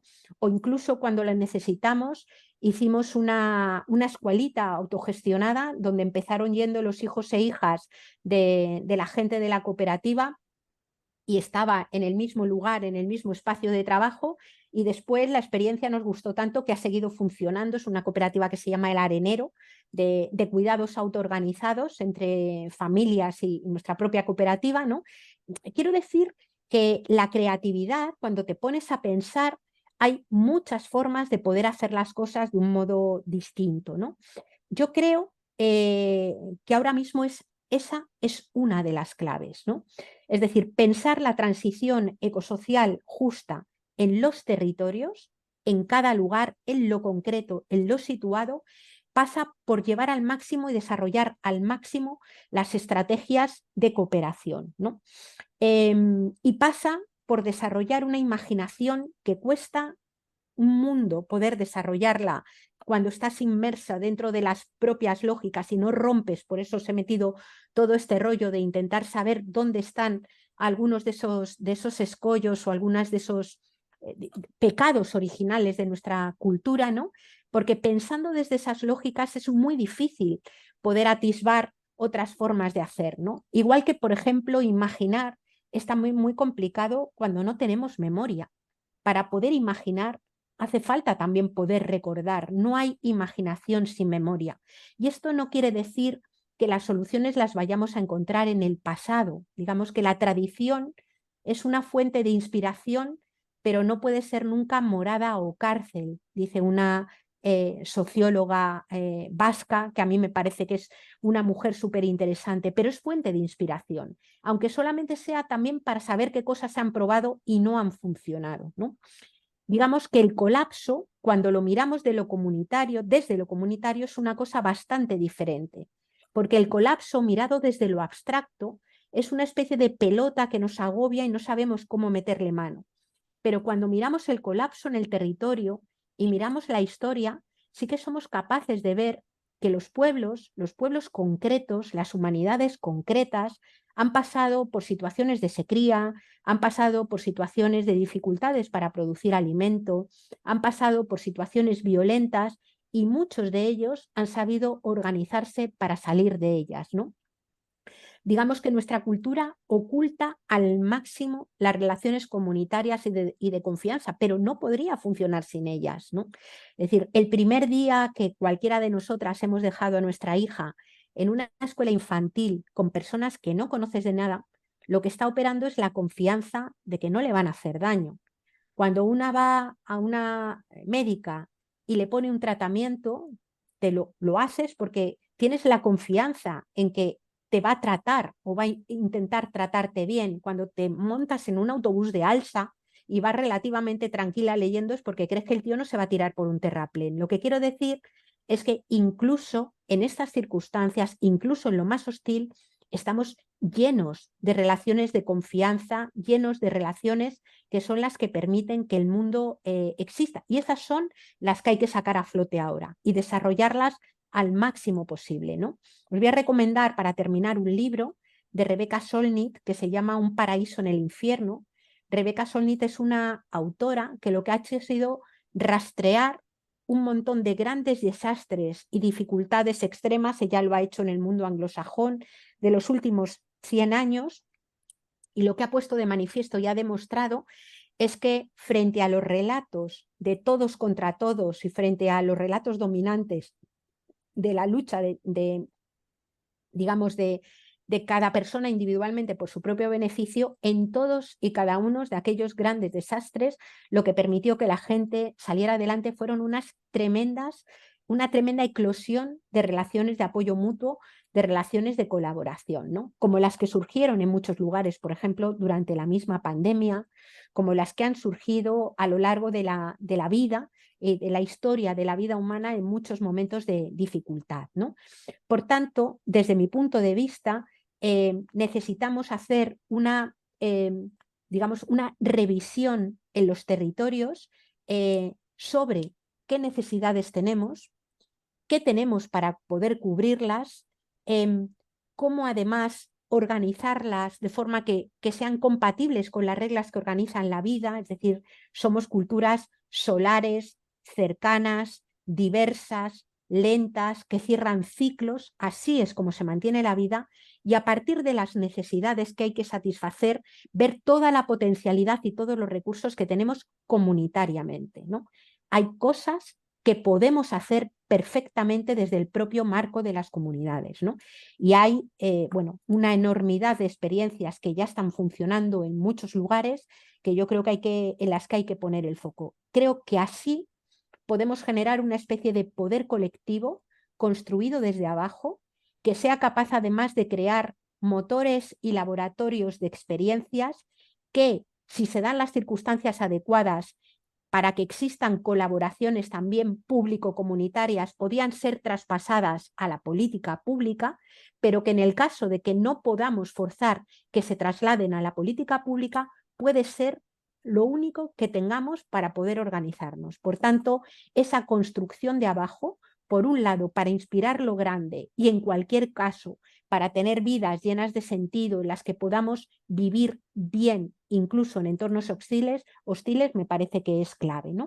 Y bueno, yo lo voy a dejar aquí, que ya me he pasado de la hora que quería tener y que quería hablar, y os agradezco mucho que me hayáis escuchado y ahora tengo yo ganas también de escucharos a vosotras y vosotros. Gracias. Vale, ya lo tenemos como 7 o 8 preguntas. Bueno, algunas no son preguntas, habéis hecho reflexiones, Peña, esto está guay. Yo, una muy sencilla, que es cómo se llama la socióloga vasca que has comentado que habla de que la imaginación no se convierta en una pena, creo. La otra posibilidad no. Uy, esto sería una. ¿Cómo afecta el fascismo y su auge en lo que persiguen estos movimientos de transición ecosocial? ¿Qué mecanismos utiliza el fascismo para confrontar a los movimientos ecosociales? Vosotros queréis otra charla, ¿no? Sí. ¿Llegaremos a tiempo de realizar la transformación social necesaria para la transformación ecológica y cómo? Me encantáis, Peña. ¿Qué prácticas pueden permitirnos cambiar la mirada de lo individual a lo colectivo, especialmente en Europa, donde no hay una mentalidad arraigada de solidaridad, apoyo mutuo, servicio a la comunidad? ¿Cómo aprender a que los cuidados nos resulten algo natural y espontáneo si no hemos recibido esa socialización de cuidadoras? ¿Qué vínculos hay entre los colectivos feministas y ecologistas? Perdón, Yayo. ¿Cómo hacer frente al crecimiento de la extrema derecha, el individualismo y los discursos del odio, especialmente entre la gente joven?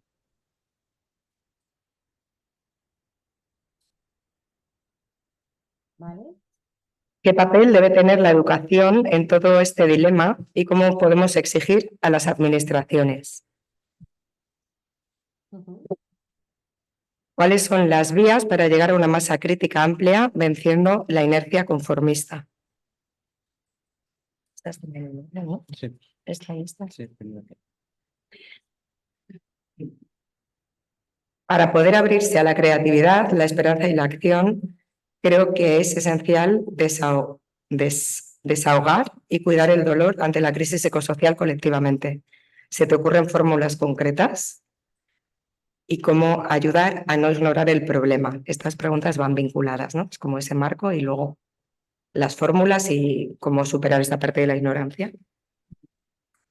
Y la última, que bien que la habéis hecho, esta es la que habría hecho yo. ¿Qué papel crees que pueden y deben jugar las ecoaldeas en la transición ecosocial? A ver, esta que era la primera, se llama Arantxa Urretabise. A ver, Arantxa Urretabizikaia. Lo voy a poner en el chat escrito ahora cuando termine y allí que lo recoja Ana o Albert y que os lo pasen, ¿no? Y la frase que a mí me parece súper potente es que la tradición puede ser una fuente de inspiración, pero nunca una morada o una cárcel, ¿no? Es un poco lo que ella plantea. Y bueno, luego os doy el apellido de Arantxa y también os puedo, bueno, es que la persona que me lo dio me la escribió la frase en euskera, que también os la puedo poner si queréis, por si alguna persona la preferís ahí. Luego la pongo en el chat, ¿vale? Bueno, esta era como la más fácil de contestar. El tema del fascismo y su auge, que la voy a tratar de unir con otra pregunta que había después sobre el crecimiento de la ultraderecha y los discursos del odio y demás, ¿no? O sea, a mí me parece que bueno, yo ahora lo estoy trabajando muchísimo, muchísimo, porque a mí me parece que esta es la cuestión central que tenemos ahora, ¿no? Yo antes decía que el decrecimiento es un dato, ¿no? Y que decreceremos por las buenas o por las malas, ¿no? El fascismo es el decrecimiento por las malas. Es decir, lo que estamos viviendo ahora es un auge de una ideología que, como siempre, como cuando surgió el fascismo en el siglo XX, en los años 40, los años 30 del siglo XX, es una ideología que tiene un apoyo muy grande en las élites económicas, es decir, establece alianzas muy grandes con las élites económicas y que se construye sobre la deshumanización y la consideración de que hay vidas que son vidas sobrantes, que son vidas descartables, ¿no? En su momento, Hitler en Mein Kampf teorizaba y decía que la raza aria, la supremacía de la raza aria, la hacía merecedora de un mayor espacio vital y que ese mayor espacio vital y la supremacía de esa raza aria era la que legitimaba para invadir otros países y exterminar a las personas que vivían en ellos, ¿no? Ahora podríamos cambiar espacio vital por huella ecológica.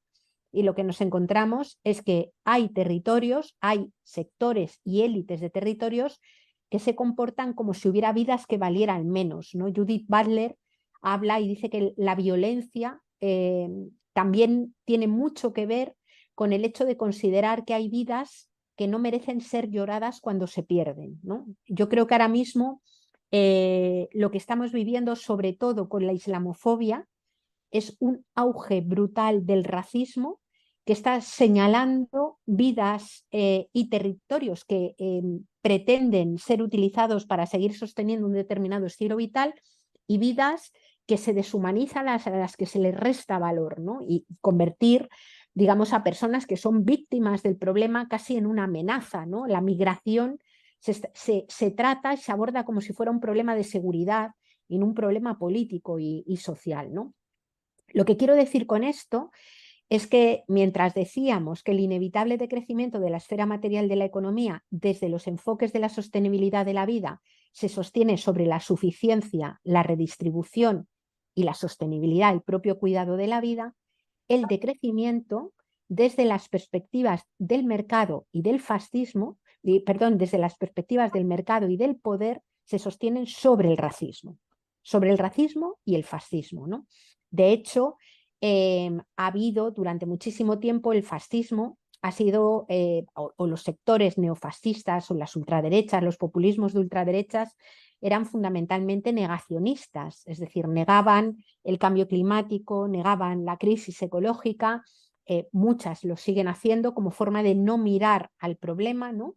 Pero ahora mismo empiezan a surgir sectores de corte fascista que son ecofascistas, es decir, que reconocen el problema climático y lo que hacen es culpabilizar a personas de otros pueblos, a las que culpan de la deforestación, a las que culpan de no cuidar el territorio, ¿no? Yo creo que hay que escuchar muy atentamente y leer muy atentamente, aunque duela, por ejemplo, el discurso de Netanyahu y del gobierno de Israel, para ver que es el mismo discurso, exactamente el mismo discurso que el Tercer Reich puso en marcha en su momento y que tiene mucho que ver con atender a ese decrecimiento no por la vía del reparto, sino por la vía de expulsar a partes de la población que se consideran menos merecedoras y que para poder tragar con esa eliminación son despojadas, digamos, de su condición de humanidad, ¿no? Despojadas de condición de humanidad, además, animalizando, es decir, reduciéndoles a la condición de carne o a la condición de animal en una cultura que desprecia lo animal y trata lo animal simplemente como materia, no como materia, sino como recurso y como propia carne, ¿no? Entonces, bueno, yo creo que el fascismo y su auge es en realidad en este momento una respuesta, la respuesta desde mi punto de vista distópica, al contexto de crisis ecosocial y de contracción material, ¿no?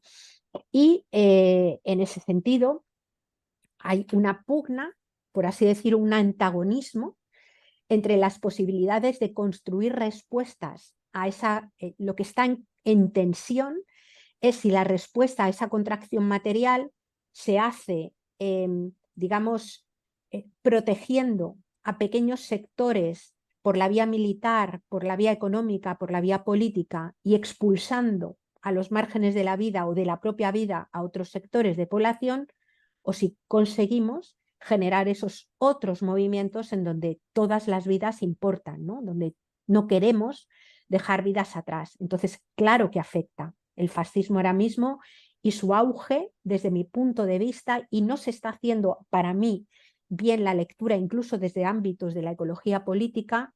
El fascismo y su auge tienen que ver, digamos, con esa mirada, ¿no? Y se construye sobre cosas que están muy asentadas. Yo por eso hablé el divorcio entre la cultura y la naturaleza, el patriarcado, la dimensión estructuralmente colonial, el conocimiento entendido como dominio y control y el propio capitalismo como antropología, porque el fascismo se asienta y se extiende sobre una cultura que tiene esos pilares.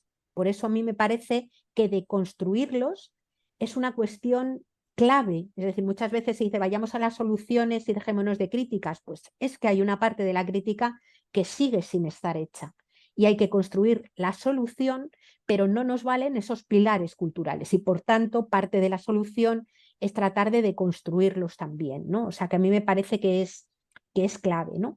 Por otro lado, el fascismo, que siempre ha crecido desde arriba, se ha teorizado desde arriba, se ha construido desde arriba y ahora mismo lo vemos claro en esos entramados que son jurídicos, que son económicos, que son políticos, ¿no? Y que son mediáticos. Aquí el papel de los bulos, las noticias falsas y el poder de los medios es enorme, ¿no? Es el papel que están jugando, ¿no? Ese fascismo ha crecido desde arriba, pero siempre se ha extendido como si fuera una especie de virus entre la gente que más miedo tenía y la gente que más sola estaba, ¿no? Quiero decir, si con la gente que tiene miedo a quedarse sin casa o a no tenerla nunca, ¿no? Que tiene miedo a no tener jamás empleo, que tiene miedo a caer en una situación, si con esa gente quien conecta, digamos, emocionalmente y políticamente es la ultraderecha y no son los sectores y los colectivos, movimientos sociales que tienen, voy a utilizar un término por no referirme a las izquierdas, ¿no? que es una cosa bastante compleja y que también habría que darle bastante vuelta, ¿no? Con sectores, digamos, que ponen la vida en el centro, si toda esa gente empobrecida que tiene miedo no son los sectores que ponen la vida en el centro, los que están acompañando y están ahí, hay un riesgo enorme de que sea la ultraderecha la que se lleva el gato al agua. Y de hecho está sucediendo en buena medida, ¿no? Hay muchos sectores de gente empobrecida o de gente que tiene miedo, que está votando, por hablar de como lo más sencillo, que está votando a la ultraderecha. Yo, que vivo en un entorno, me imagino que igual muchos de vosotros y vosotras también, yo vivo en un entorno rural y es una zona de ganadería extensiva. Aquí hay una práctica y una historia de organización en concejos, en juntas vecinales, que está palpable en el territorio. Aquí cuando pasa algo hay pastos comunales y sin embargo cuando hay elecciones, o sea, el voto mayoritario es para Vox, el voto mayoritario es para el PP y el voto mayoritario en las últimas elecciones ha sido para esta nueva organización que es como el inicio de la mileinización de la política en España, que es la de Alvise, ¿no? Y hay que preguntarse cómo es posible que gente que tiene capacidad de autoorganización tiene esa deriva, ¿no? ¿Y dónde están los errores? ¿Dónde están o qué es lo que ha pasado para que otras opciones que supuestamente son emancipadoras y ponen la vida en el centro, aquí no se coman un rosco, ¿no? Y hay que hacer esa autocrítica también. ¿Qué está pasando con esas otras opciones, ¿no? Y yo creo que el problema es que lo que se han llamado aquí también izquierdas miran con los mismos pilares culturales y materiales que miran las derechas, ¿no? Y no se puede hablar de derechos humanos o no se puede hablar, digamos, de vidas dignas si para construirlas las quieres construir con los mimbres del capitalismo, con los mimbres del patriarcado, con los mimbres de la colonización, ¿no? Necesitamos mirarlo desde otro lugar. Y en ese sentido, me parecía que era muy oportuno ligar esa pregunta de la ultraderecha, como se ha hecho, con el tema de la educación, ¿no? Y yo creo que hay ahí todo un trabajo por hacer, ¿no? Bueno, yo formo parte de Ecologistas en Acción y en el año 2006, entre 2003 y 2006, hicimos un trabajo que se llamó el currículum oculto de los libros de texto, ¿no? Y revisamos los libros de texto de sexto de primaria y de primero de bachillerato de todas las asignaturas y de la mayor parte de las editoriales que hacen libros de texto, ¿no? Podemos pensar que bueno, y de hecho hay muchas profes que inmediatamente dicen, bueno, es que es una mierda trabajar con libros de texto. Es verdad, pero es que si trabajas con noticias de periódico te vas a encontrar lo mismo que nos encontramos cuando trabajamos con los libros de texto, ¿no? Y lo que nos encontramos fue que a los niños y a las niñas, desde que entran en la escuela, lo que se les produce es una verdadera inyección de neoliberalismo en vena, ¿no? Es decir, los libros de texto reflejaban y reflejan las categorías de lo que se supone que es importante aprender, ¿no? Y reflejaban ese divorcio con la naturaleza, esa consideración de la tierra como si fuera un gran almacén de recursos inagotables al servicio del desarrollo, hablaban de una noción del desarrollo basada en el crecimiento continuo, había una especie de tecnolatría que animaba a decir que va a ser la tecnología la que va a resolver los propios problemas que ella misma ha creado. Era y es una educación patriarcal, no solamente porque no aparezcan mujeres o sus aportaciones, sino porque la vida humana es considerada como una vida individual e independiente, porque no aparecen las relaciones de apoyo mutuo, ni de cooperación, ni de cuidados, porque la biodiversidad es explicada como si fuera una especie de suma de alimentos, de elementos, como si fuera una especie de arca de Noé, y no estaba centrada en el marco relacional que la sostiene, ¿no? Y como si el capitalismo fuera la única forma de organizar la vida en común y como si la única empresa fuera la empresa capitalista, es decir, no aparecía el cooperativismo, no aparecía el apoyo mutuo, no aparecían los movimientos sociales, no existía la autogestión, digamos, en esa educación, ¿no? Cuento todo este rollo porque desde entonces hasta ahora, que se ha trabajado bastante en intentar cambiar esa malla curricular, han pasado un montón de cosas, ¿no?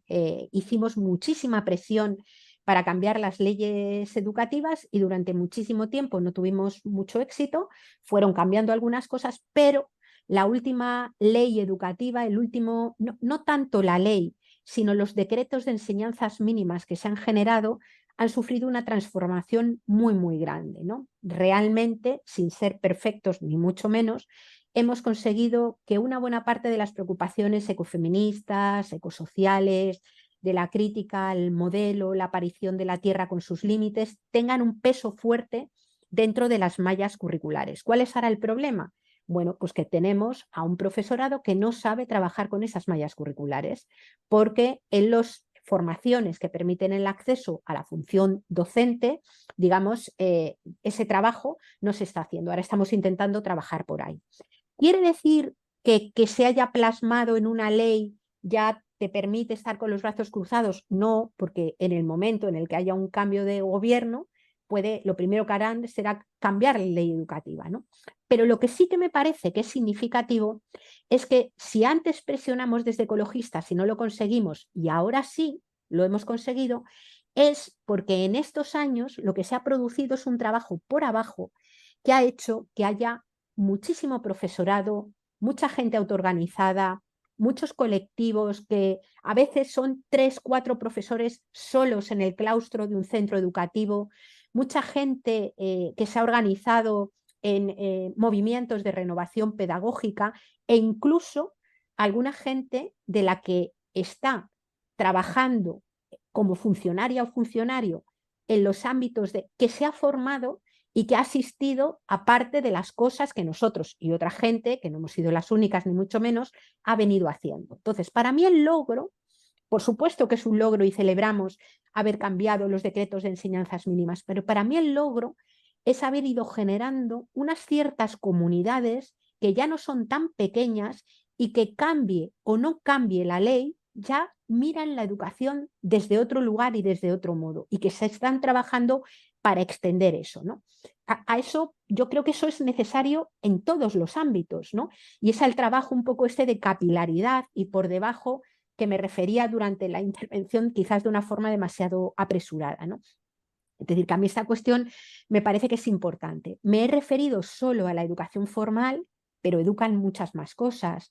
Educan los medios de comunicación y, por tanto, en los últimos años hay que celebrar que han ido saliendo montones de medios de comunicación alternativos y diferentes que juegan un papel importante. Estamos hablando de periódicos, pero estamos hablando de muchas radios locales, radios libres, algunas hechas desde pueblos, por ejemplo, ocupados y autogestionados, ¿no? Estamos hablando de pequeñas producciones audiovisuales o grandes producciones audiovisuales, a veces también generadas a partir del apoyo y la colaboración de mucha gente que aporta medios y trabajo, ¿no? Es decir, la parte esta del apoyo a los medios que cuentan otras cosas o te abren otras ventanas, me parece también que es crucial, ¿no? Y muchas tareas de educación no formal que se hacen en los movimientos sociales. Esto es una tarea también de educación interactiva y comunitaria no formal y que me parece que son fundamentales, ¿no?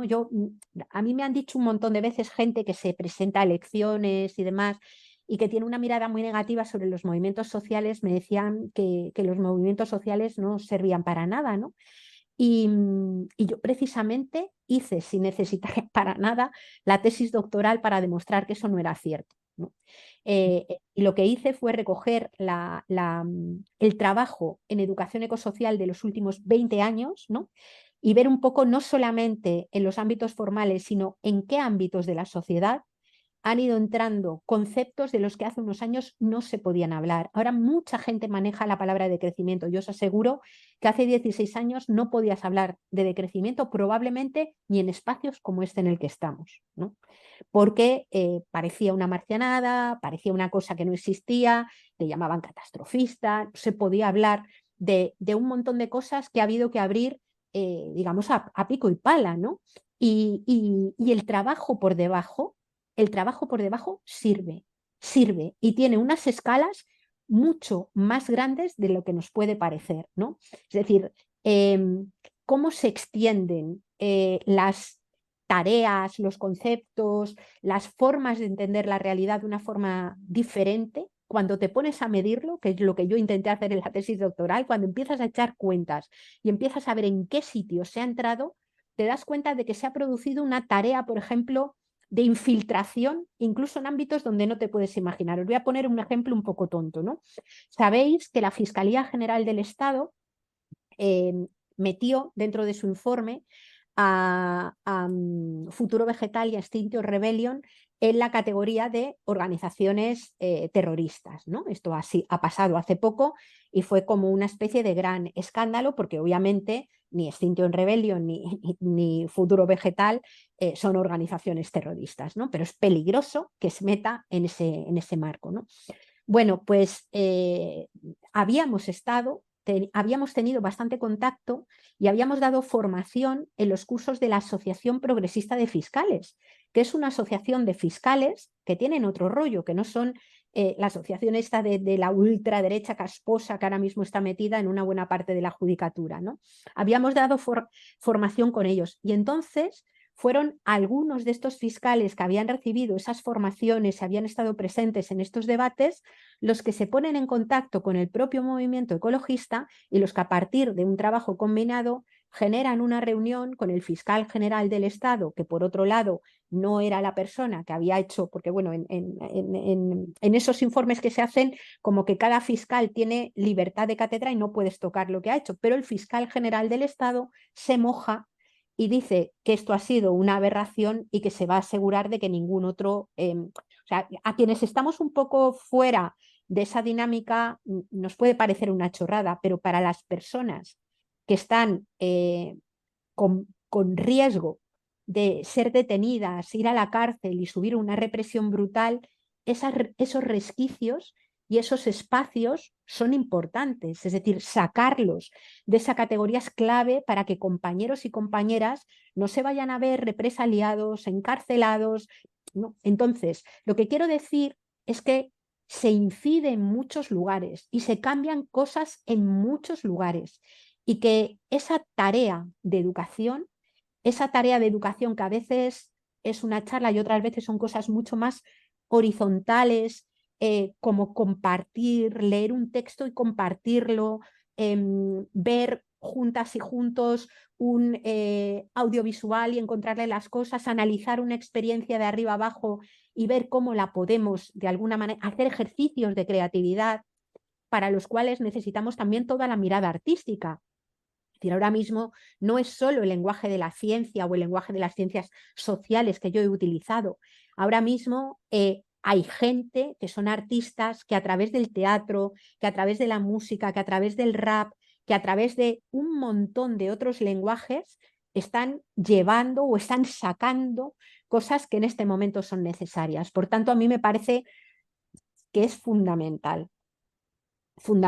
Es decir, yo creo que ahora mismo, o yo por lo menos, no me apetece mucho hacer una ecología política de vanguardia, de formular conceptos súper sesudos que muy poca gente entiende y prefiero una movilización de ecología política de retaguardia, es decir, más bien estar pendiente de esta gente que se nos está desgajando por el camino y de cómo hacer que estos ganaderos o ganaderas que sufren la brutalidad de la política agraria comunitaria, que sufren las subidas de los precios de los insumos, que tienen un reconocimiento económico y social nulo de un trabajo que puede ser importante, de la agricultura, no son cooptados, no son captados, digamos, por esa ultraderecha que les utiliza y que en modo alguno, y que de hecho sigue votando para que ninguna de las cosas que podrían aligerar o resolver muchos de los problemas que hay en los entornos rurales se resuelvan, ¿no? Entonces, bueno, esto también es educar, ¿no? Y a mí me parece que es muy importante, ¿no?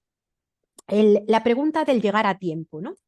Dice, ¿llegaremos a tiempo, no? A mí me parece que es una pregunta angustiosa porque nos mete como en una especie de... Y yo siempre me pregunto, ¿llegaremos a tiempo de qué? Ya hay montones de vidas colapsadas. O no está colapsada la vida de la población palestina, o no está colapsada la vida de las personas que viven en Congo y que están arrancando el mineral casi con las uñas o no está en cierto modo colapsada la vida de mucha gente que vive en las periferias, ¿no? Yo creo que siempre vamos a llegar a tiempo. Siempre vamos a llegar a tiempo de hacer que no más vidas colapsen o de hacer que las vidas de las personas que ahora mismo están sufriendo, quien dice personas, dice también otras especies vivas, pueda ser una vida que merezca la pena vivirse. Es decir, no hay un deadline, no hay un punto a partir del cual ya la transición ecosocial justa no es posible. Es verdad que cuanto peor, peor. Es verdad que cuanto más se deteriore la situación, más complicado será poder sobreponernos a ella y reconstruir de otro lugar. Pero siempre hay posibilidad de reconstruir.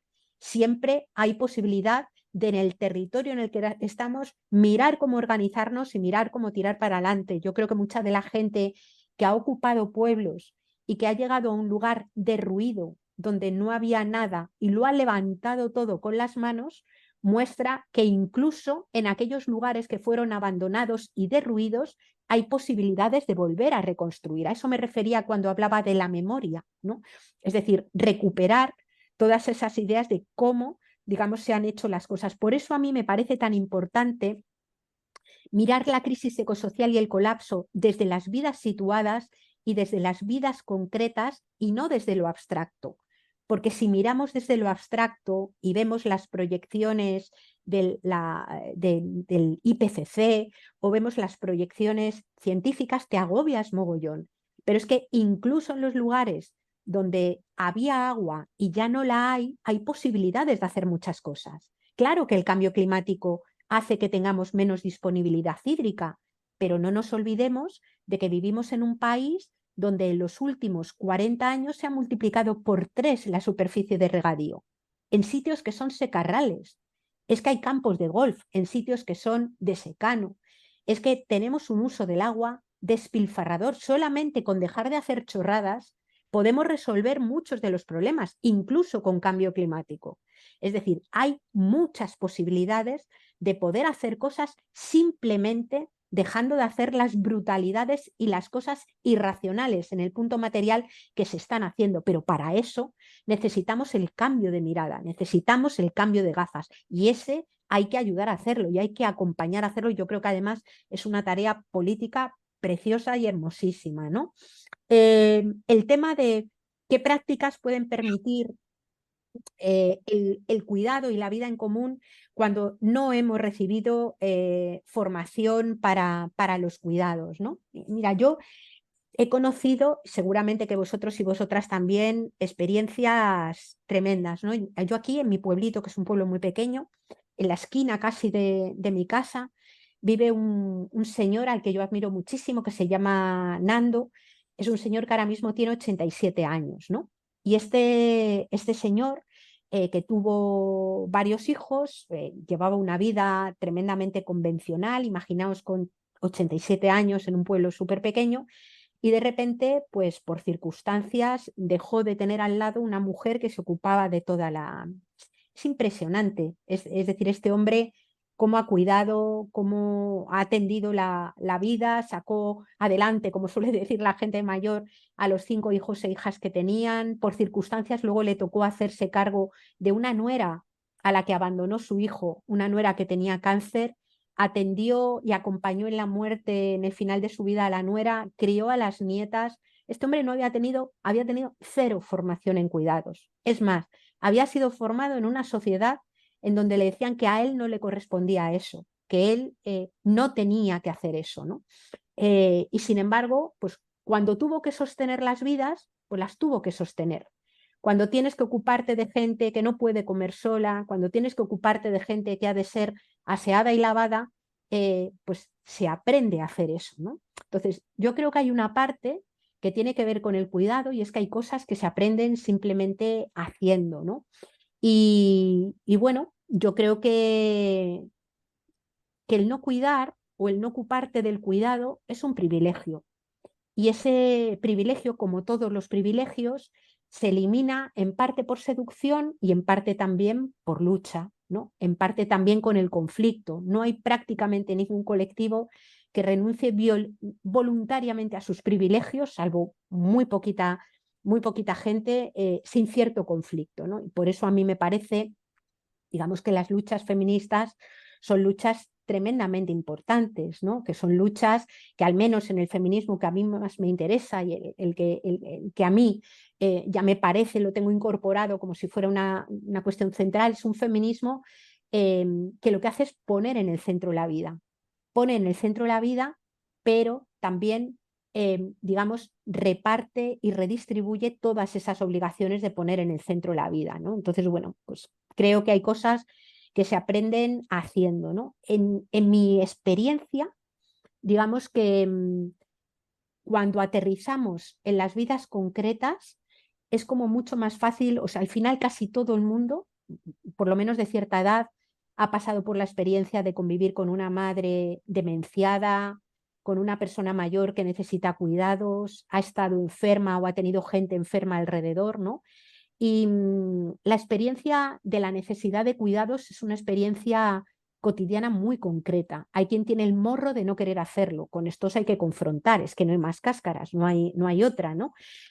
Pero hay mucha otra gente que puede ir entrando, ¿no? Digamos que librarse del patriarcado es crucial para las mujeres, pero yo creo que también es muy crucial para los hombres, ¿no? Muchos hombres, digamos, a los que se les ha impuesto la potencia, se les ha impuesto el éxito, se les ha impuesto una determinada forma de vivir que pasa por una noción de valor o de valentía que es puro desprecio por la vida, ¿no? Una virilidad que se construye contra la vida, y creo que también, bueno, pues todas las personas pueden ganar mucho con esta otra mirada, lo cual no quita, insisto, en que hay gente que no tiene ningún problema en vivir explotando a otras, en vivir eliminando a otras, en vivir violentando a otras, y con esa gente lo que hemos de ver es cómo colectivamente nos defendemos de ellos y ellas y les ponemos freno, y eso es conflicto, ¿no? Los vínculos entre el ecologismo y el feminismo, hay que decir que ni todos los ecologismos son feministas, ni todos los feminismos son ecologistas de por sí, ¿no?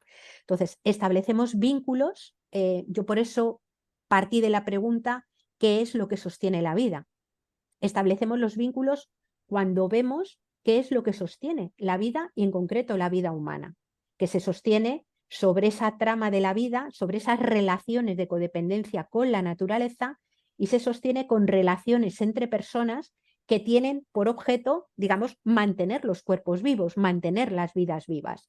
Eso, que ha sido una tarea históricamente asignada a las mujeres y que no han de hacer solo las mujeres, que no vamos a hacer solo las mujeres, es lo que llamamos interdependencia, y de esa ecodependencia e interdependencia junta es de donde sale simplemente la posibilidad de estar vivos, ¿no? A esa idea que hace que tengamos que poner en el centro, digamos, que cambiemos, por ejemplo, la noción de producción para hablar de la producción de vida, que convierte la producción en una categoría ligada a la vida y no a su destrucción, que convierte, digamos, la economía en un proceso al servicio del sostenimiento de la vida digna, que hace de la política una forma de organizar la vida en común, colectiva, autoorganizada, que tiene como prioridad sostener la vida digna. De eso es de lo que se ocupan los ecofeminismos, y yo ahí, o por ahí, es por donde veo el vínculo, ¿no? A ver, las vías para llegar a una masa crítica amplia, o sea, yo no conozco otra que no sea el activismo, y el activismo puede ser de formas muy distintas, ¿no? Es decir, hablábamos de esa educación que adquiere, digamos, dimensiones o formas muy diferentes. Podríamos hablar de involucrarnos en medios de comunicación alternativos, podríamos hablar de involucrarnos, a mí me parece que es muy importante, en redes de economía social y solidaria, podemos hablar de la ocupación y autogestión rural, podemos hablar de la construcción, digamos, de proyectos de coaldeas, que luego haré algún apunte al final al hilo de la última pregunta que salía, ¿no? Es decir, pero podemos hablar también en el marco de las ciudades de los barrios, ¿no? De los barrios donde la gente se autoorganiza para cubrir el problema de la soledad no deseada, por ejemplo, o donde nos autogestionamos en comedores populares.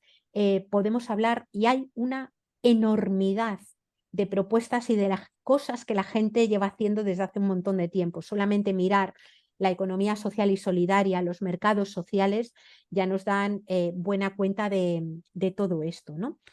Una pregunta que me ha parecido muy importante, es decir, para abrir la creatividad, se decía, hay también que mirar y nombrar el dolor, y esto me parece que es clave, ¿no?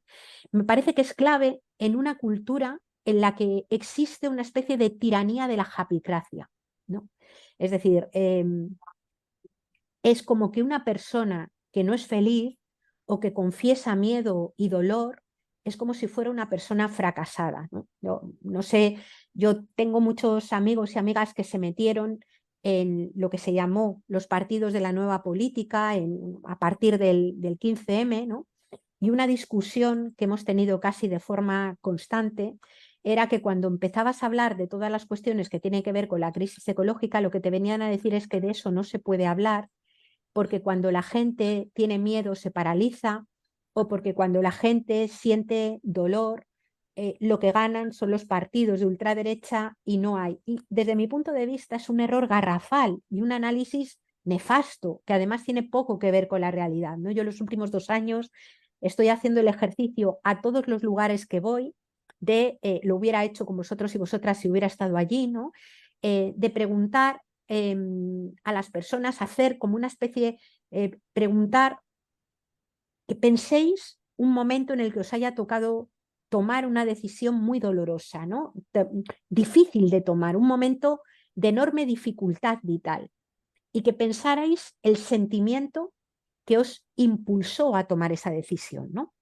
En estos 2 años que he tenido respuesta de cientos de personas, las palabras que mayoritariamente han salido han sido miedo, angustia, hastío, aburrimiento, desafección, dolor, obligación. En algunos casos aparece la palabra amor, ¿no? Ninguna vez ha salido como principal sentimiento la ilusión o la felicidad, ¿no? Lo que quiero decir con esto es que el dolor, el miedo, el sufrimiento son emociones tan humanas como la alegría, la felicidad, ¿no? Y tú no puedes, no es honesto que ninguna iniciativa política le prometa felicidad a la gente. No es honesto prometer felicidad, porque incluso con todas las condiciones de vida, digamos, resueltas para poder ser felices, a veces se te muere la pareja, se te muere un hijo, alguien que quieres enferma o tú misma enfermas, ¿no? Es decir, incluso con todo a favor, no siempre las personas estamos felices. A veces no estamos felices. Y ese dolor y ese miedo, la clave es cómo se convierten en elementos de agencia, ¿no? Naomi Klein dice que el miedo paraliza solo cuando no sabes hacia dónde correr. Yo creo que el miedo paraliza cuando no sabes hacia dónde correr y cuando estás sola, ¿no? Esa para mí es la clave. El miedo es una emoción humana. Sin miedo no hubiera habido sindicatos. Sin miedo no tendríamos, no hubiera habido, nunca se hubiera creado, por ejemplo, las mutuas obreras ni las pensiones de vejez. Digamos que anticipar y temer digamos, la precariedad, la pobreza o el dolor ha estimulado también muchísimos procesos creativos para enfrentarnos a cuestiones, ¿no? Por eso a mí me parece que hay que darle un espacio al miedo. Es humano que tengamos miedo. Más bien me parece que no tener miedo o no sentir dolor o incertidumbre en el mundo en el que estamos viviendo ahora es un problema de salud pública. Es un problema de salud pública, ¿no? Yo creo que es honesto decir que hay cosas que nos asustan, es honesto, hay que decir que hay cosas que nos duelen. Yo tengo una rabia metida dentro en este momento con lo que veo, con muchas cosas, ¿no? Pero con lo que está pasando en Gaza, que me duele. ¿Cómo no me va a doler? ¿Cómo no voy a sentir? Vamos, es que estoy llena de rabia por dentro, pero eso no me hace perder ni un ápice del sentido de la agencia política, del derecho a tener alegría, a buscar los espacios de alegría, a buscar los espacios en donde vivimos bien, ¿no?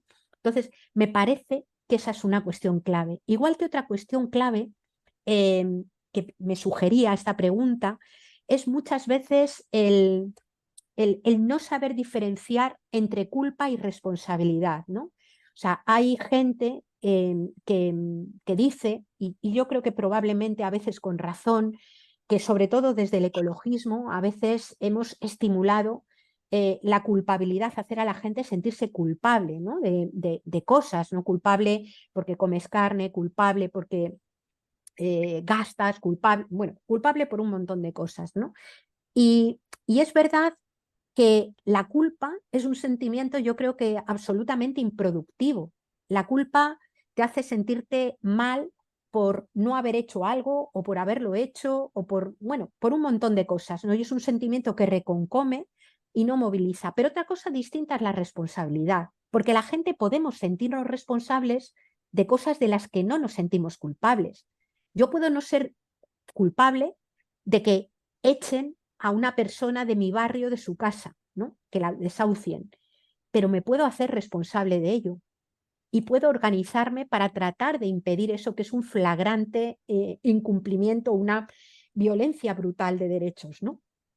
Puedo no ser culpable de que en el campo, digamos, se esté intentando utilizar como una especie de colonia interior para generar energía, alimentos o lo que fuera y convertirlo en una zona de sacrificio, pero me puedo sentir responsable y desde esa responsabilidad me puedo articular con otras y otros para intentar evitarlo, ¿no?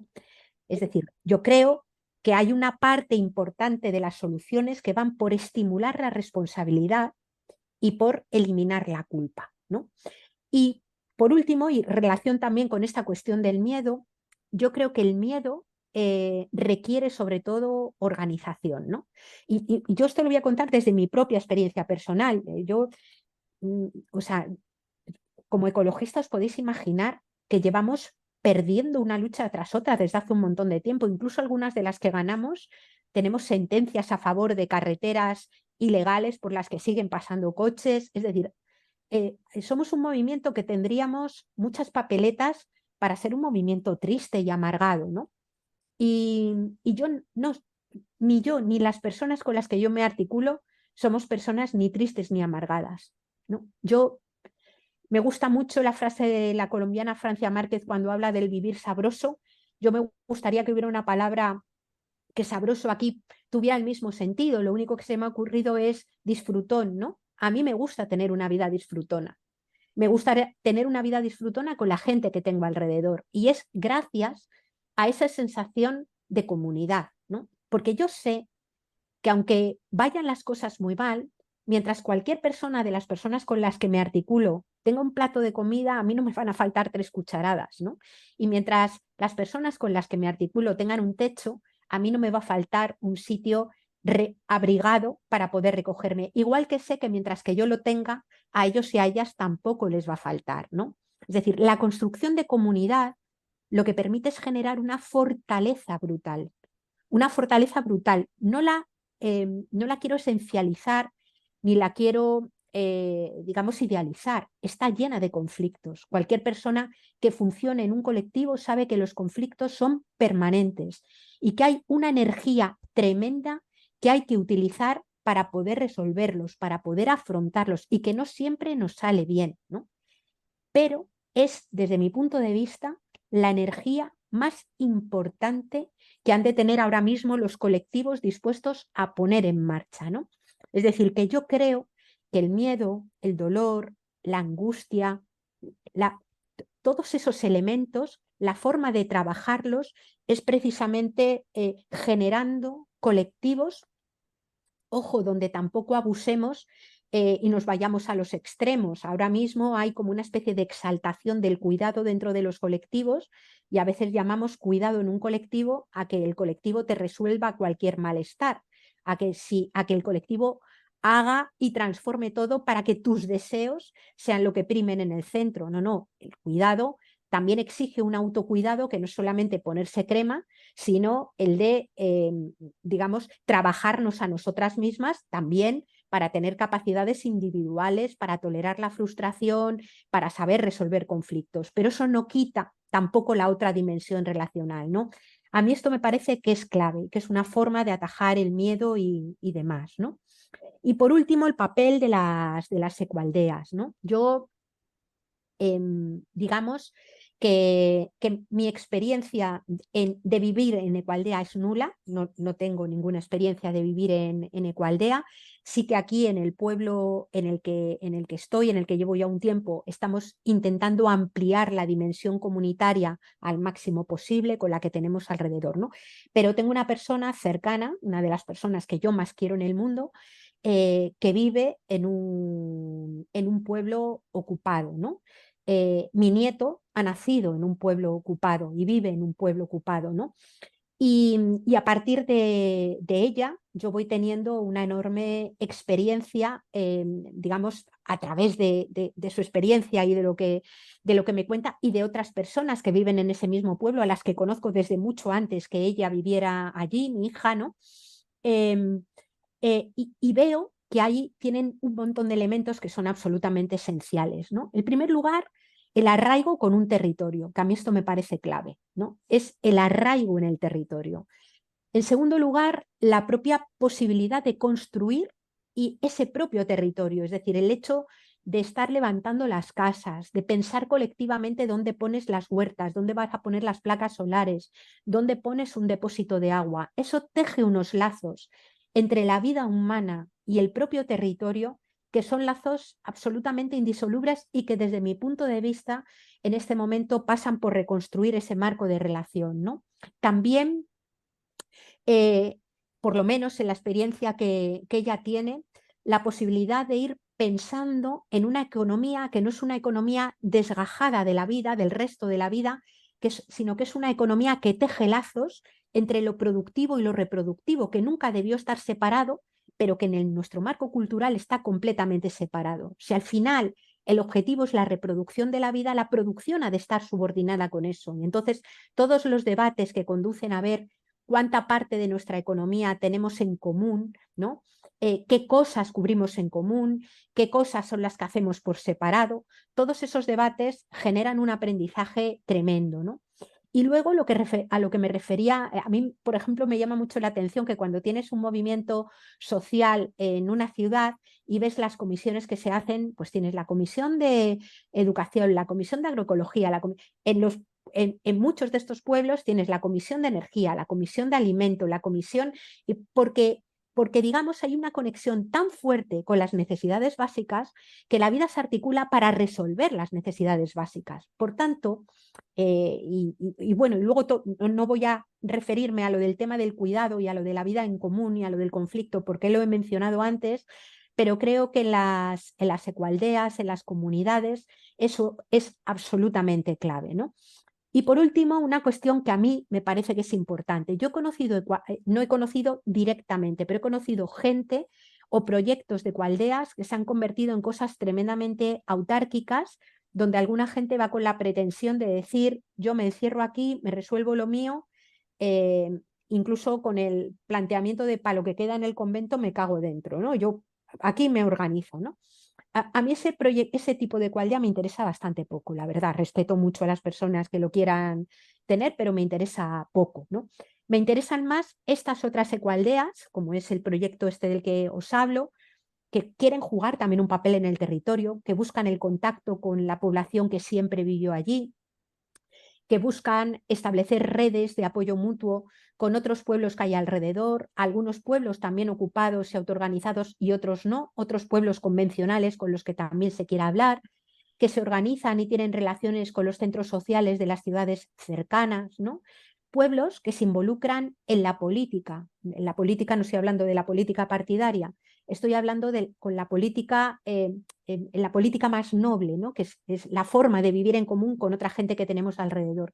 Incluso a veces pueblos, algunos de ellos, que han explorado alianzas público-sociales, porque a veces, o público-comunitarias, porque a veces hay gente que está, por ejemplo, en un gobierno municipal que sí que tiene la voluntad o el deseo de ampliar y de ceder territorio político en lo institucional a gente que no forma parte del terreno. Yo creo que eso también hay que explorarlo, porque si queremos ampliar las escalas, desde la autonomía siempre es necesario explorar esas ideas, ¿no? Por tanto, y en resumen, yo animaría a, vamos, cuantos más proyectos de Equaldea, lo más amplios, lo más, digamos, extendidos, lo más interconectados entre sí, lo más políticos, en el sentido político de la palabra que he dicho, es decir, que no se encierran mirándose el ombligo, sino que son conscientes, sienten,